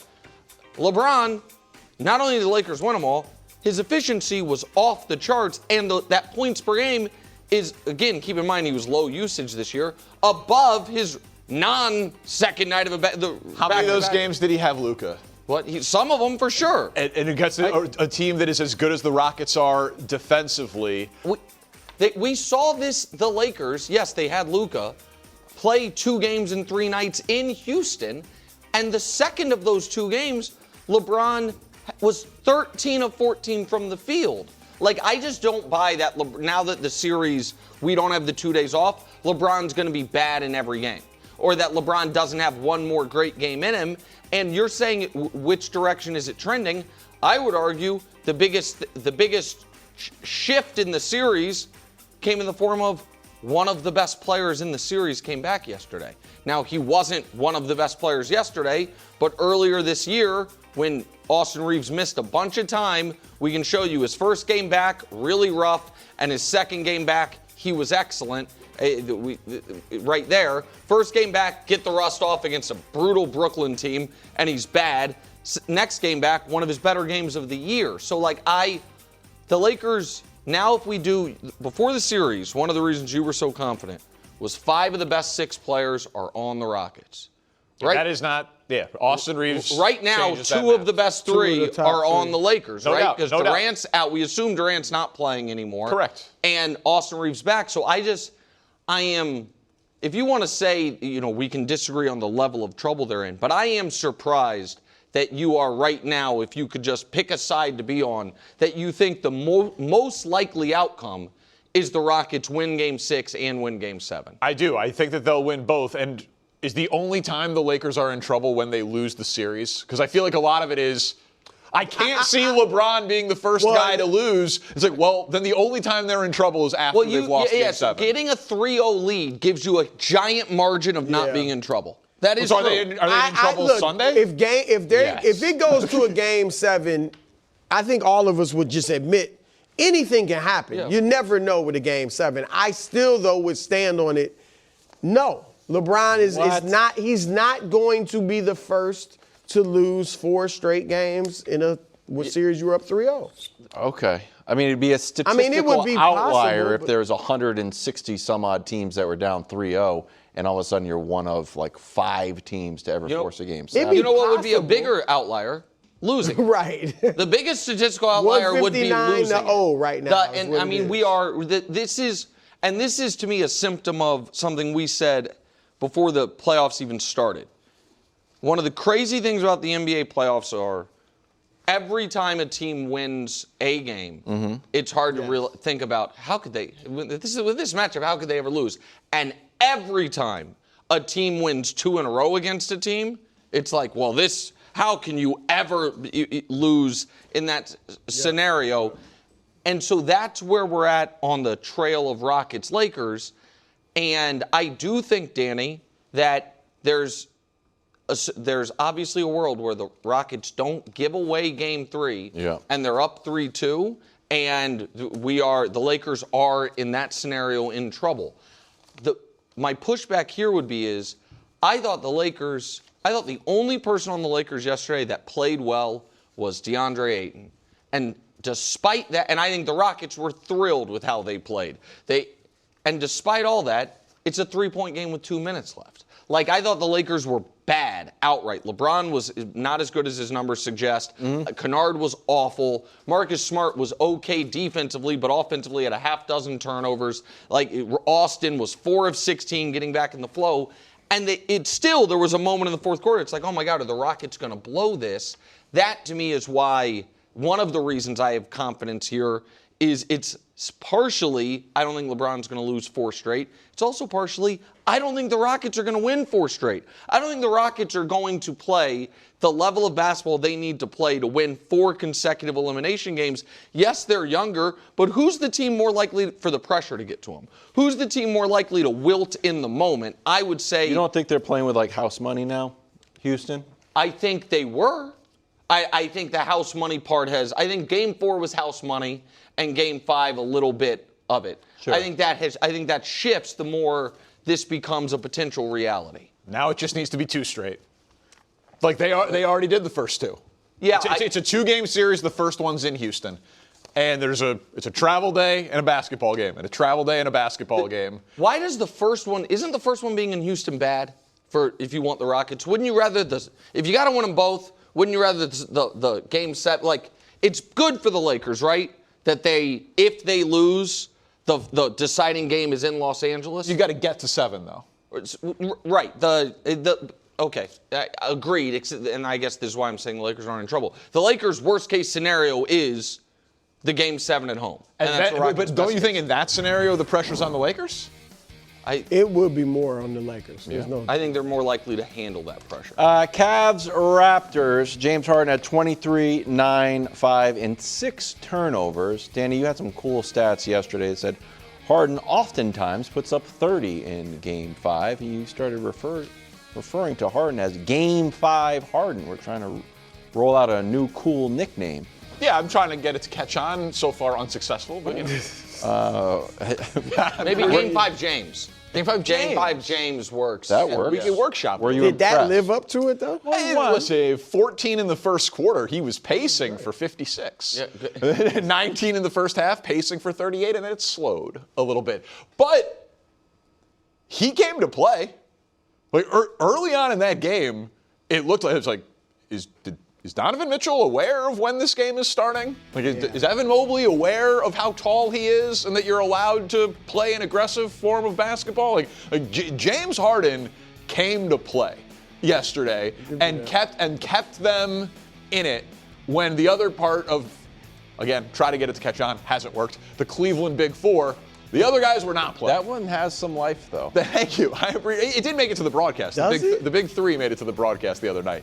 But then Mobley hit those threes in the fourth quarter, started to play with a little bit more pep. Schroeder came through. Well, Schroeder is the guy that saved him.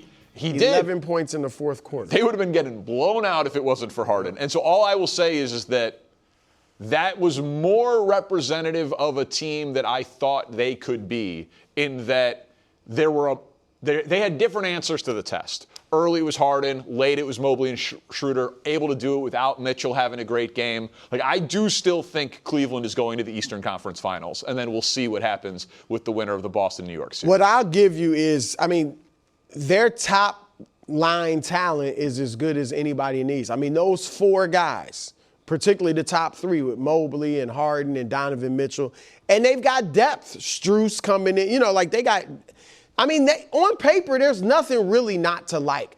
They have been good defensively in the past. This year, they're not a defensive team.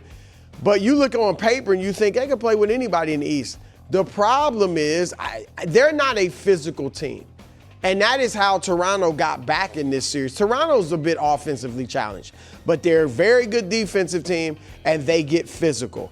And whoever the Cavs face, now I would pick them over Orlando, but whoever they face in the second round is going to be physical. It's going to be maybe a better version of what Toronto does. So can the Cavs outscore them, or do they wilt? They're a finesse team, so do they wilt under that physicality? That's going to be the issue. Listen, I thought Harden was solid last night. I don't think he was great. He obviously was, of their stars, their best player. But I don't know how anyone can feel great about the Cavs from last night. You're glad they won. You're glad that they're not all of a sudden go from up 2-0 to down 3-2, be a disaster. But they did need, how many threes did you say Evan Mobley hit in the fourth quarter? Those were big. The first two, yeah. Right, so he had 3 threes for the game, 2 in the fourth. Yeah. They needed Evan Mobley to hit the threes in the fourth and Schroeder to have 11 in the fourth to execute a comeback when they should have been at, if the Cavs were, in my opinion, a true finals caliber team, this is the type of game that you handle start to finish. Okay, we were up 2-0 in the series, let our eye off the ball, lost the road games, but we are going to lay the smackdown in the Game 5 at home to set the table to wrap it up in 6, not where you need a pretty great fourth quarter performance in order to pull it out of the fire, particularly when the other team's either second or third best player, depending on how you rate Brandon Ingram, was knocked out of the game almost immediately with the heel injury and couldn't contribute anything. And that does bring us to the Donovan Mitchell of it all, which is he was awesome their first 2 games. Yep. When it looked like this was going to be a quick, probably 5-game series, Mitchell looked the way he's looked in a lot of playoff series because he's a good playoff player. He's been now bad in 3 straight games. Different levels of bad, but inefficient, not high volume scoring. He doesn't bring a ton to the table outside of his scoring. And one of the key moments in the game, if you ask the coach, was when Donovan Mitchell and Jared Allen was like, leave us out. The bench guys are cooking. Now, good for them for being selfless enough in a playoff game to do that. But if I had tied, hope on the Cavs winning 3 straight rounds, there is nothing that's happened in this series that makes me feel better about that. No, listen, I think that Brew called them, I don't know if you said soft, I don't want to put words. Finesse. Yeah.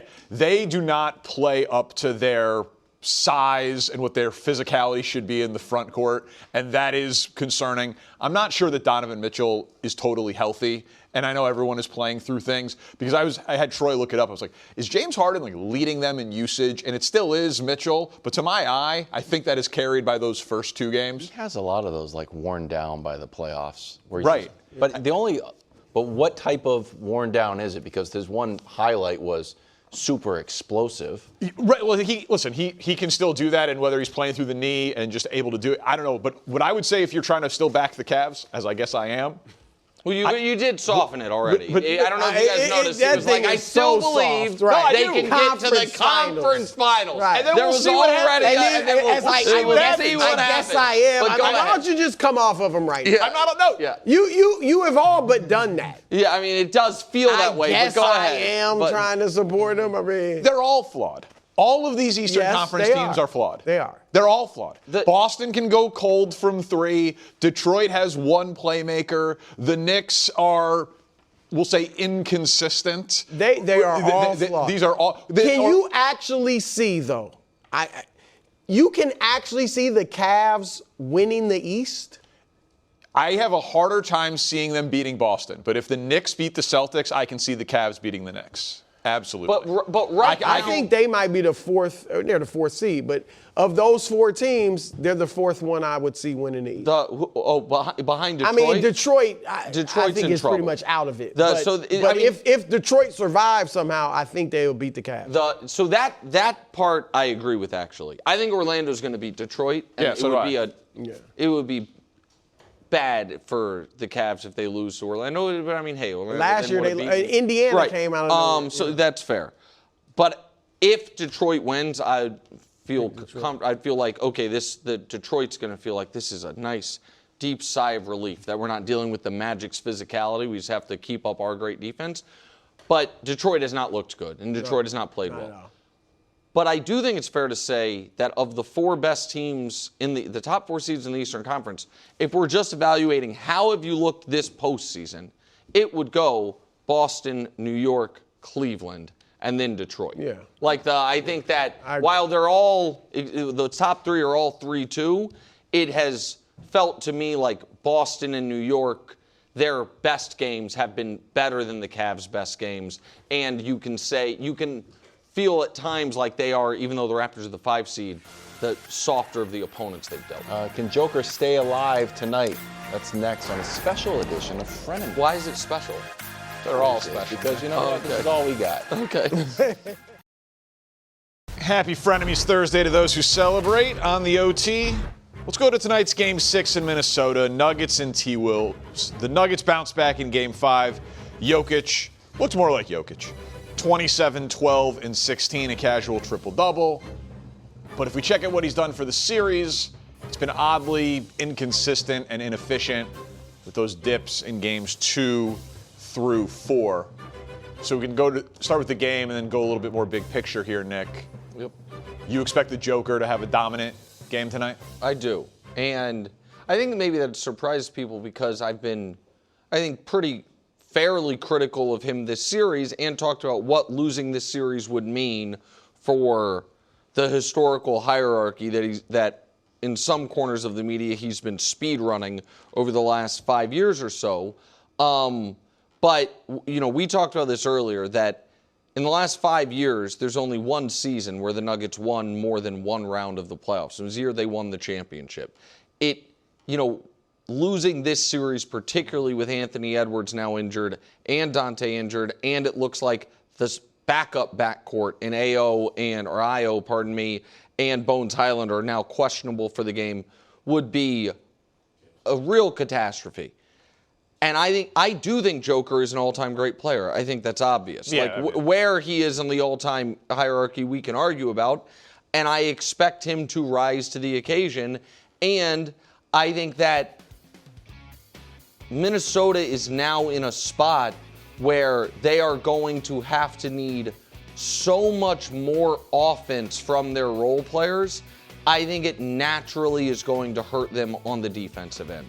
I just think that you're going to need more offense from Jaden McDaniels and from Naz Reid and from Julius Randle, that even if their identity this series has been dominant defense, there's going to be a knock-on effect there.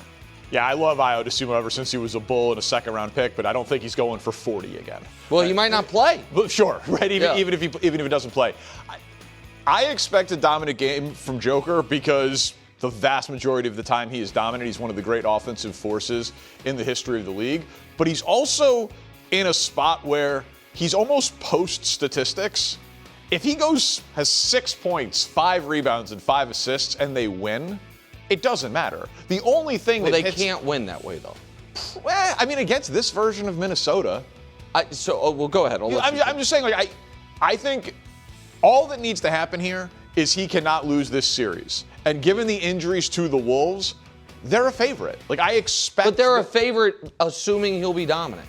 If he plays the way he played, because here's the thing, if he plays the way he played in the games 2, 3, and 4.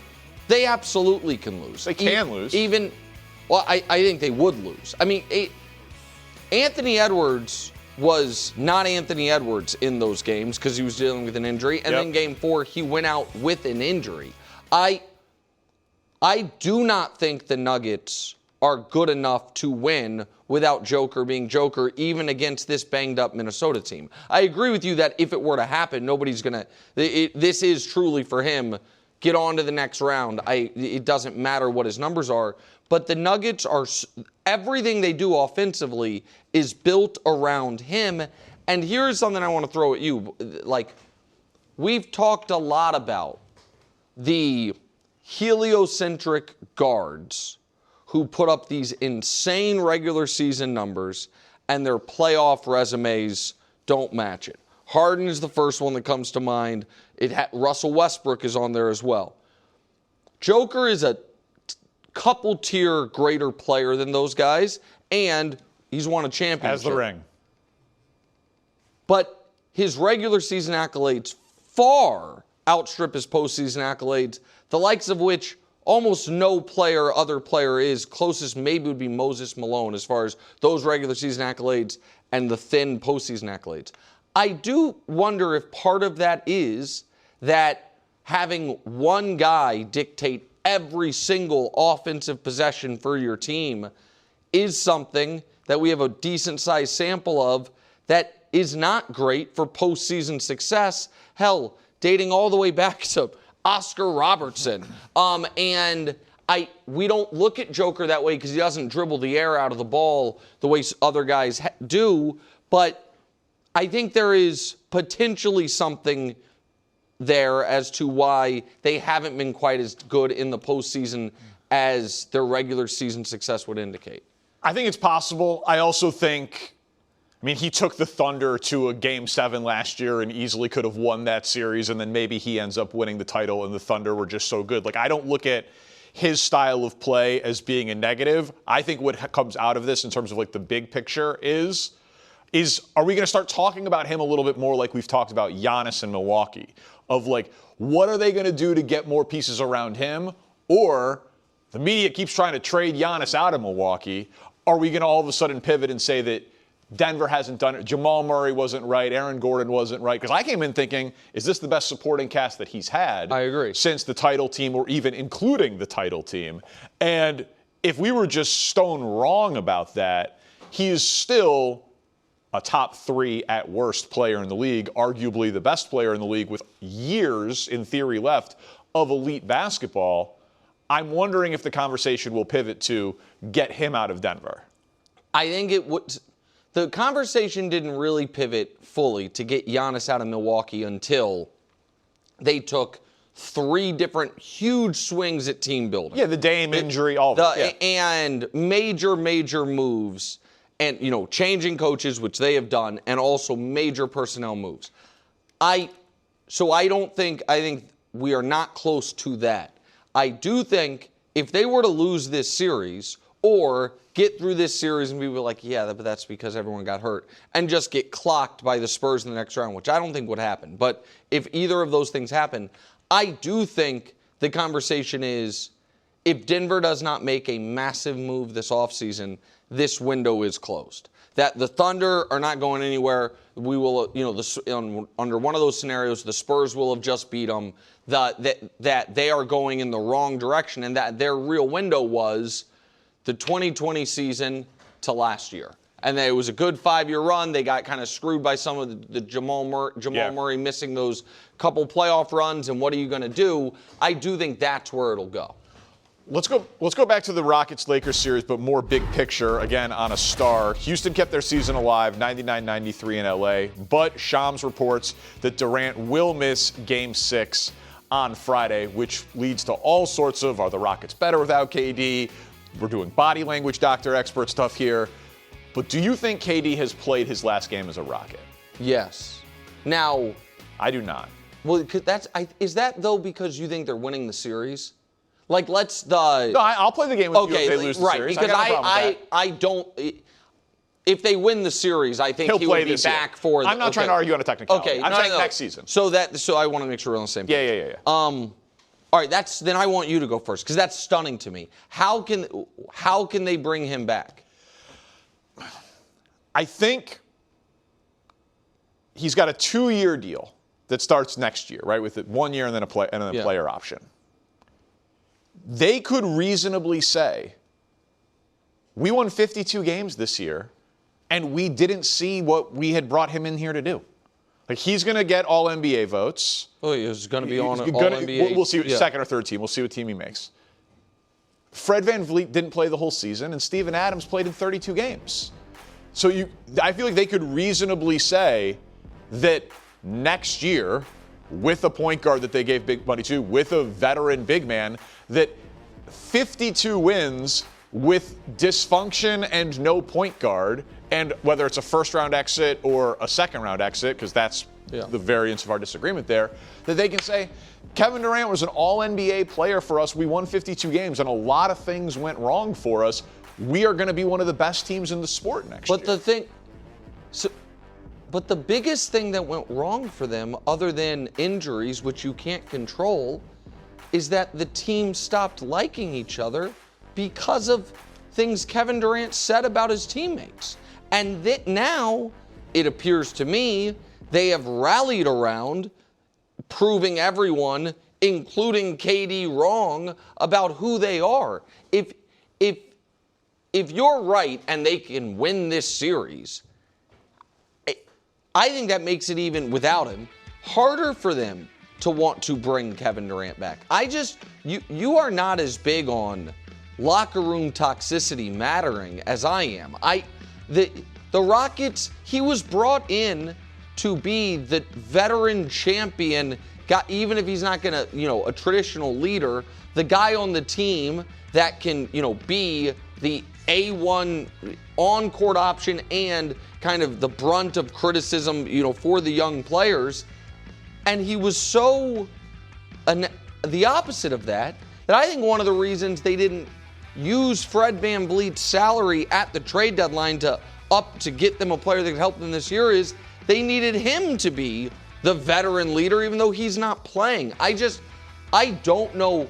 If you bring it back with KD, then I think it's because you have broken up the young core. You have made a Giannis trade or something significant. But I think it would be insane for the Rockets to just run it back. There's not a lot of evidence they were better this year than last year. And I understand they've dealt with injuries.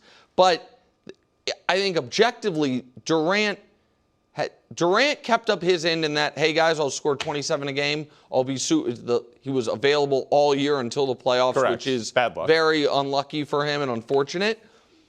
But the rest of it just never, you never looked at the Rockets as a threat this season. And but we didn't see them though.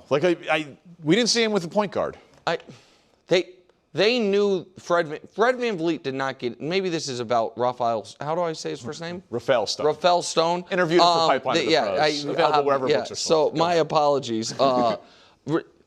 Raphael's, he didn't get injured at the All-Star break or post-trade deadline. They thought they could still compete without Fred VanVleet. Sure. And I would be stunned if they have Kevin Durant come back. And do you not think the young guys are privately, or maybe not so privately, really enjoying doing this without him? I think that is something that we put onto them, and he's there on the sideline high-fiving and doing handshakes and laughing and participating. What other option? I mean, hold on. He wasn't there for one of the games. Once he decides I'm going to be there, there is no option to not be. What is he going to sit there just angry? Well, no, there's just not a lot of on the record. The burner thing happened allegedly, and it's weird, but teams get over stuff like that. They get over it. No, they don't. Yeah, There's no stuff like that. What do you mean? There's no comp. There is no, hey, here is a long list of leaked messages of this guy talking trash about you by name and you by name. And oh yeah, by the way, they've played games since then. Yeah, because they're professionals and they have no choice. It doesn't mean the team should be like, hey, let's just run that thing back. I think it would be insane. I think that Brew liked Denver talking to him. I think Detroit will talk to him. I think the Knicks might talk to him. I can't imagine they run that back. Shellfish Tower bet. Coming up, the Cowboys had an amazing draft. George Pickens signed his franchise tag. No drama in Dallas, possibly. Greg Jennings joins us. Welcome back to the OT. We got Greg Jennings out here with us. So yesterday, the Cowboys got some good news, some hope that maybe they'll have a quiet offseason. George Pickens signed his franchise tag, and before Pickens had signed, there had been speculation that the Cowboys could trade Pickens, which they said, hey, we're not really trading him. We're not signing him to an extension. This is what we want. And he agreed. Borderline shocking. Greg, you starting to believe in the Cowboys this upcoming year? Look, you just said it was borderline shocking. It was definitely borderline shocking, just simply based off of kind of what we know of Jerry Jones and the Dallas Cowboys, but also kind of we didn't expect George Pickens to just sign up to just have a smooth ride. But I am starting to believe in the Cowboys. I think they have a real chance. Obviously, we know who they are offensively, but Christian Parker, what he's been afforded this offseason, the attention to detail that they have applied to that side of the ball, specifically to suit who he is as a defensive coordinator, we're going to see. We're going to see how good this young man is. And I believe he's good with the draft picks. I mean, 5 of their 7 draftees were on the defense side of the ball. So a lot of attention, as it should, has gone to that side of the ball. And when you look at the numbers, if you're a Cowboy fan, you've been watching this team, you know why. Oh, you got Cowboys graphics? I got Cowboys graphics. You know too. why. It's because of this. The defense was so bad in so many different areas, and they have such a road to kind of plow, if you will, but they're doing it in the timing of which they should, in the offseason, acquiring veteran guys, acquiring guys that have a relationship with Christian Parker that he can insert right away. Then you start to wonder, man, this can turn around pretty quickly. And when you look at some of the history and the largest improvements, there aren't many, but the Dallas Cowboys could make history. You're predicting this level of improvement? Look, they have the. That happens, they are going to arguably win the Super Bowl. When you think about who they've acquired, and initially it was like Rashawn Gary, but the pieces to the puzzle weren't quite there yet. Yeah. It was just a piece. But Quentin Williams, obviously, we know we got him last year. And then now you get a Caleb Downs who you can insert at safety, but also everywhere else you possibly need him to play. And obviously another edge rusher in Malachi. Like, they have done a tremendous job of giving Christian Parker so many resources. I think what we just saw, the historic landmarks of being worst, almost worst to first, is on the board for this team. And if they do that. Well, yeah, listen, we don't need to do my graphics then, Ram, because listen, if that happens, they're a Super Bowl contender. Absolutely. Flatly. I don't know that they have done enough where, like, if they allow 20 points per game on defense, they'll be one of the best teams in football. But it is just, they have had a sensible offseason. Biggest free agent signing on the defensive side of the ball since 2012. Highest drafted player on the defensive side of the ball since 2012. As you mentioned, 5 of their first 6 picks on defense, a new defensive coordinator, in theory, a new identity on defense.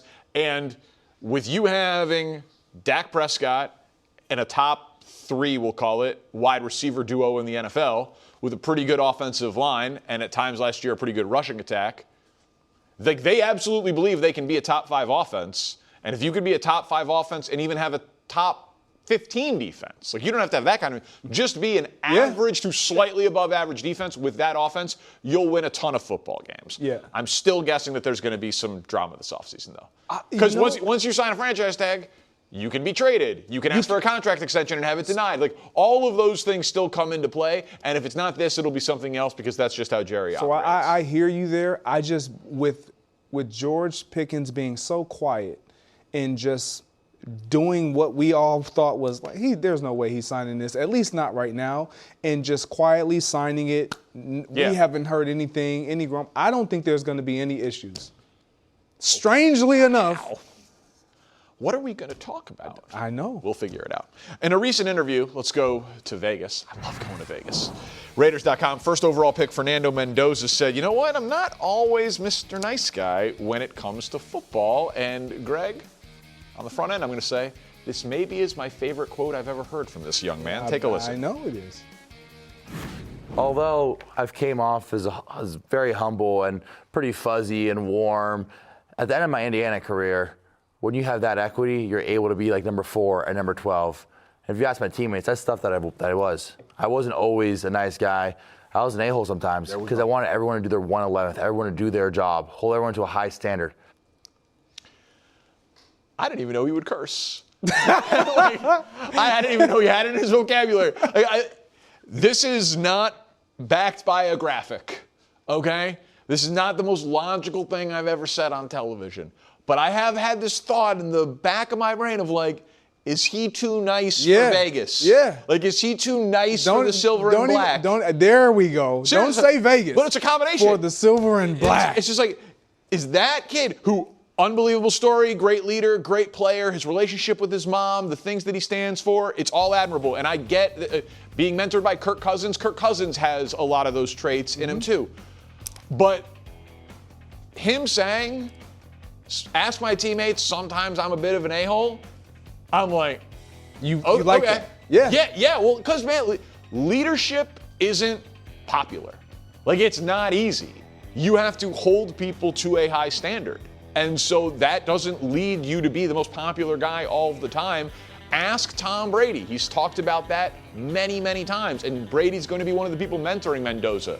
So it's honestly my favorite quote from the kid that I've ever seen. So what was so impressive to me was his awareness of it. His ability to sit there next to a guy that I played with in James Jones and be mindful, like, I know that I can be a bit of a jerk to my teammates. Yeah. But I have to be, I'm mindful of that. They know I can be both. I look at it as parenting. Like, you have the heavy hand and then you have the nurturing hand. There's times that both are required. But if you just use one, typically you're gonna get a kid that's either a little too much of a pushover or a little shut off because it's like they're just rough around the edges, hard because you were always hard. When you have a leader that comes in and he gives off, and this is to you, based off of what we've seen of him, how he talks. Mr. Rogers. Magoo. Like it's just weird. Kind of aloof a little bit. Like, he's just a little button up. Like, say this. I liked it. It's like, I got to watch a little bit more of this guy. You want, and you would know this 1,000 times more than I do, but you want an edge. Yes, you got to have an edge. You got to have an edge. I felt this type of way about Matt Ryan. I remember going down there and I was calling the game and I watched the practice. Once I left that practice, I felt a different type of way about Matt Ryan. I was like, I never knew Matt Ryan demanded like the level of excellence that he demanded. And he spoke to his teammates like there was no coach that needed to say anything. Matt Ryan ran their offense in that practice. It was impressive. It changed the way I looked at Matt Ryan. I think that would be the same. It makes me feel silly that I'm like that one clip from this one interview with the team website made me change a little bit of how I felt about the kid, but I got to admit I really liked it. All right, coming up next, huge night in the association. A lot of game sixes. I had Knicks Hawks go in 7. In order for that to happen, our producer Ramsey, the big Knicks fan, has to be very upset. We'll see if he will be coming up on the OT. Huge night of game sixes tonight, Greg. Let's go down to Atlanta, where the Knicks are trying to close out the Hawks. New York has really looked dominant, frankly, in the last 2 games. Now, I had this series going 7, and I will admit that the Knicks have played better than I expected. The Hawks' only wins in this series have been by 1 point each. How confident are you that the Knicks close it out tonight? Well, Ramsey's going to like my response, our producer. Producer, diehard Knicks fan. Honestly, his mood is affected by the Knicks game the night before. Orders on unprofessional. I actually am I'm pretty confident. I'm actually really confident. When you watch the way that they've played the last couple games, and just last game, and just the dominance that they applied in that game, and I'm always critical of Cat. He didn't even impose himself on that game offensively. Took 7 in terms shots. 7 but shots. His ability to pass, see the floor, and do other things, if you add into he starts to score the way that and he has the advantage in this series. Yeah, Hawks don't have a center. Like, they don't have a stopper for him. So I just think they close out. I trust the Knicks. I know that's a big statement to make. Role players play better at home in the playoffs, so I do expect some guys on Atlanta who are having their first playoff experience and some of their more peripheral players to play better in this spot. Jalen Brunson was absolutely amazing in the last game. The Knicks defense was amazing. So I will stick with this thing goes 7. But Brunson was, listen, man, that version of the Knicks in the last game where Brunson is unconscious and their defense is locked in. That part. If they play defense the way that they did, that's what represents their ceiling. It's done. Right, because OG was great, Hart was great. And so they do have that. If they can consistently play with that ability on the defensive end, they're a very dangerous team. I have had a lot of questions about whether or not they're willing to do that. But, hey, and credit to Karl Anthony Towns. He's playing defense. I told this story earlier today on a podcast, but Eddie Curry was on the Bulls back in the post-Jordan era, 7-footer. And Scott Skiles, their coach, was asked, how can we get Eddie Curry to be better at rebounding? And he said, jump. He's got to give like a small amount of effort. Karl Anthony Towns is given a lot of effort, and all of a sudden he looks like a 7-footer. It's unbelievable. You just jump, and you're a really good player. So enjoy the games tonight. We'll be back tomorrow.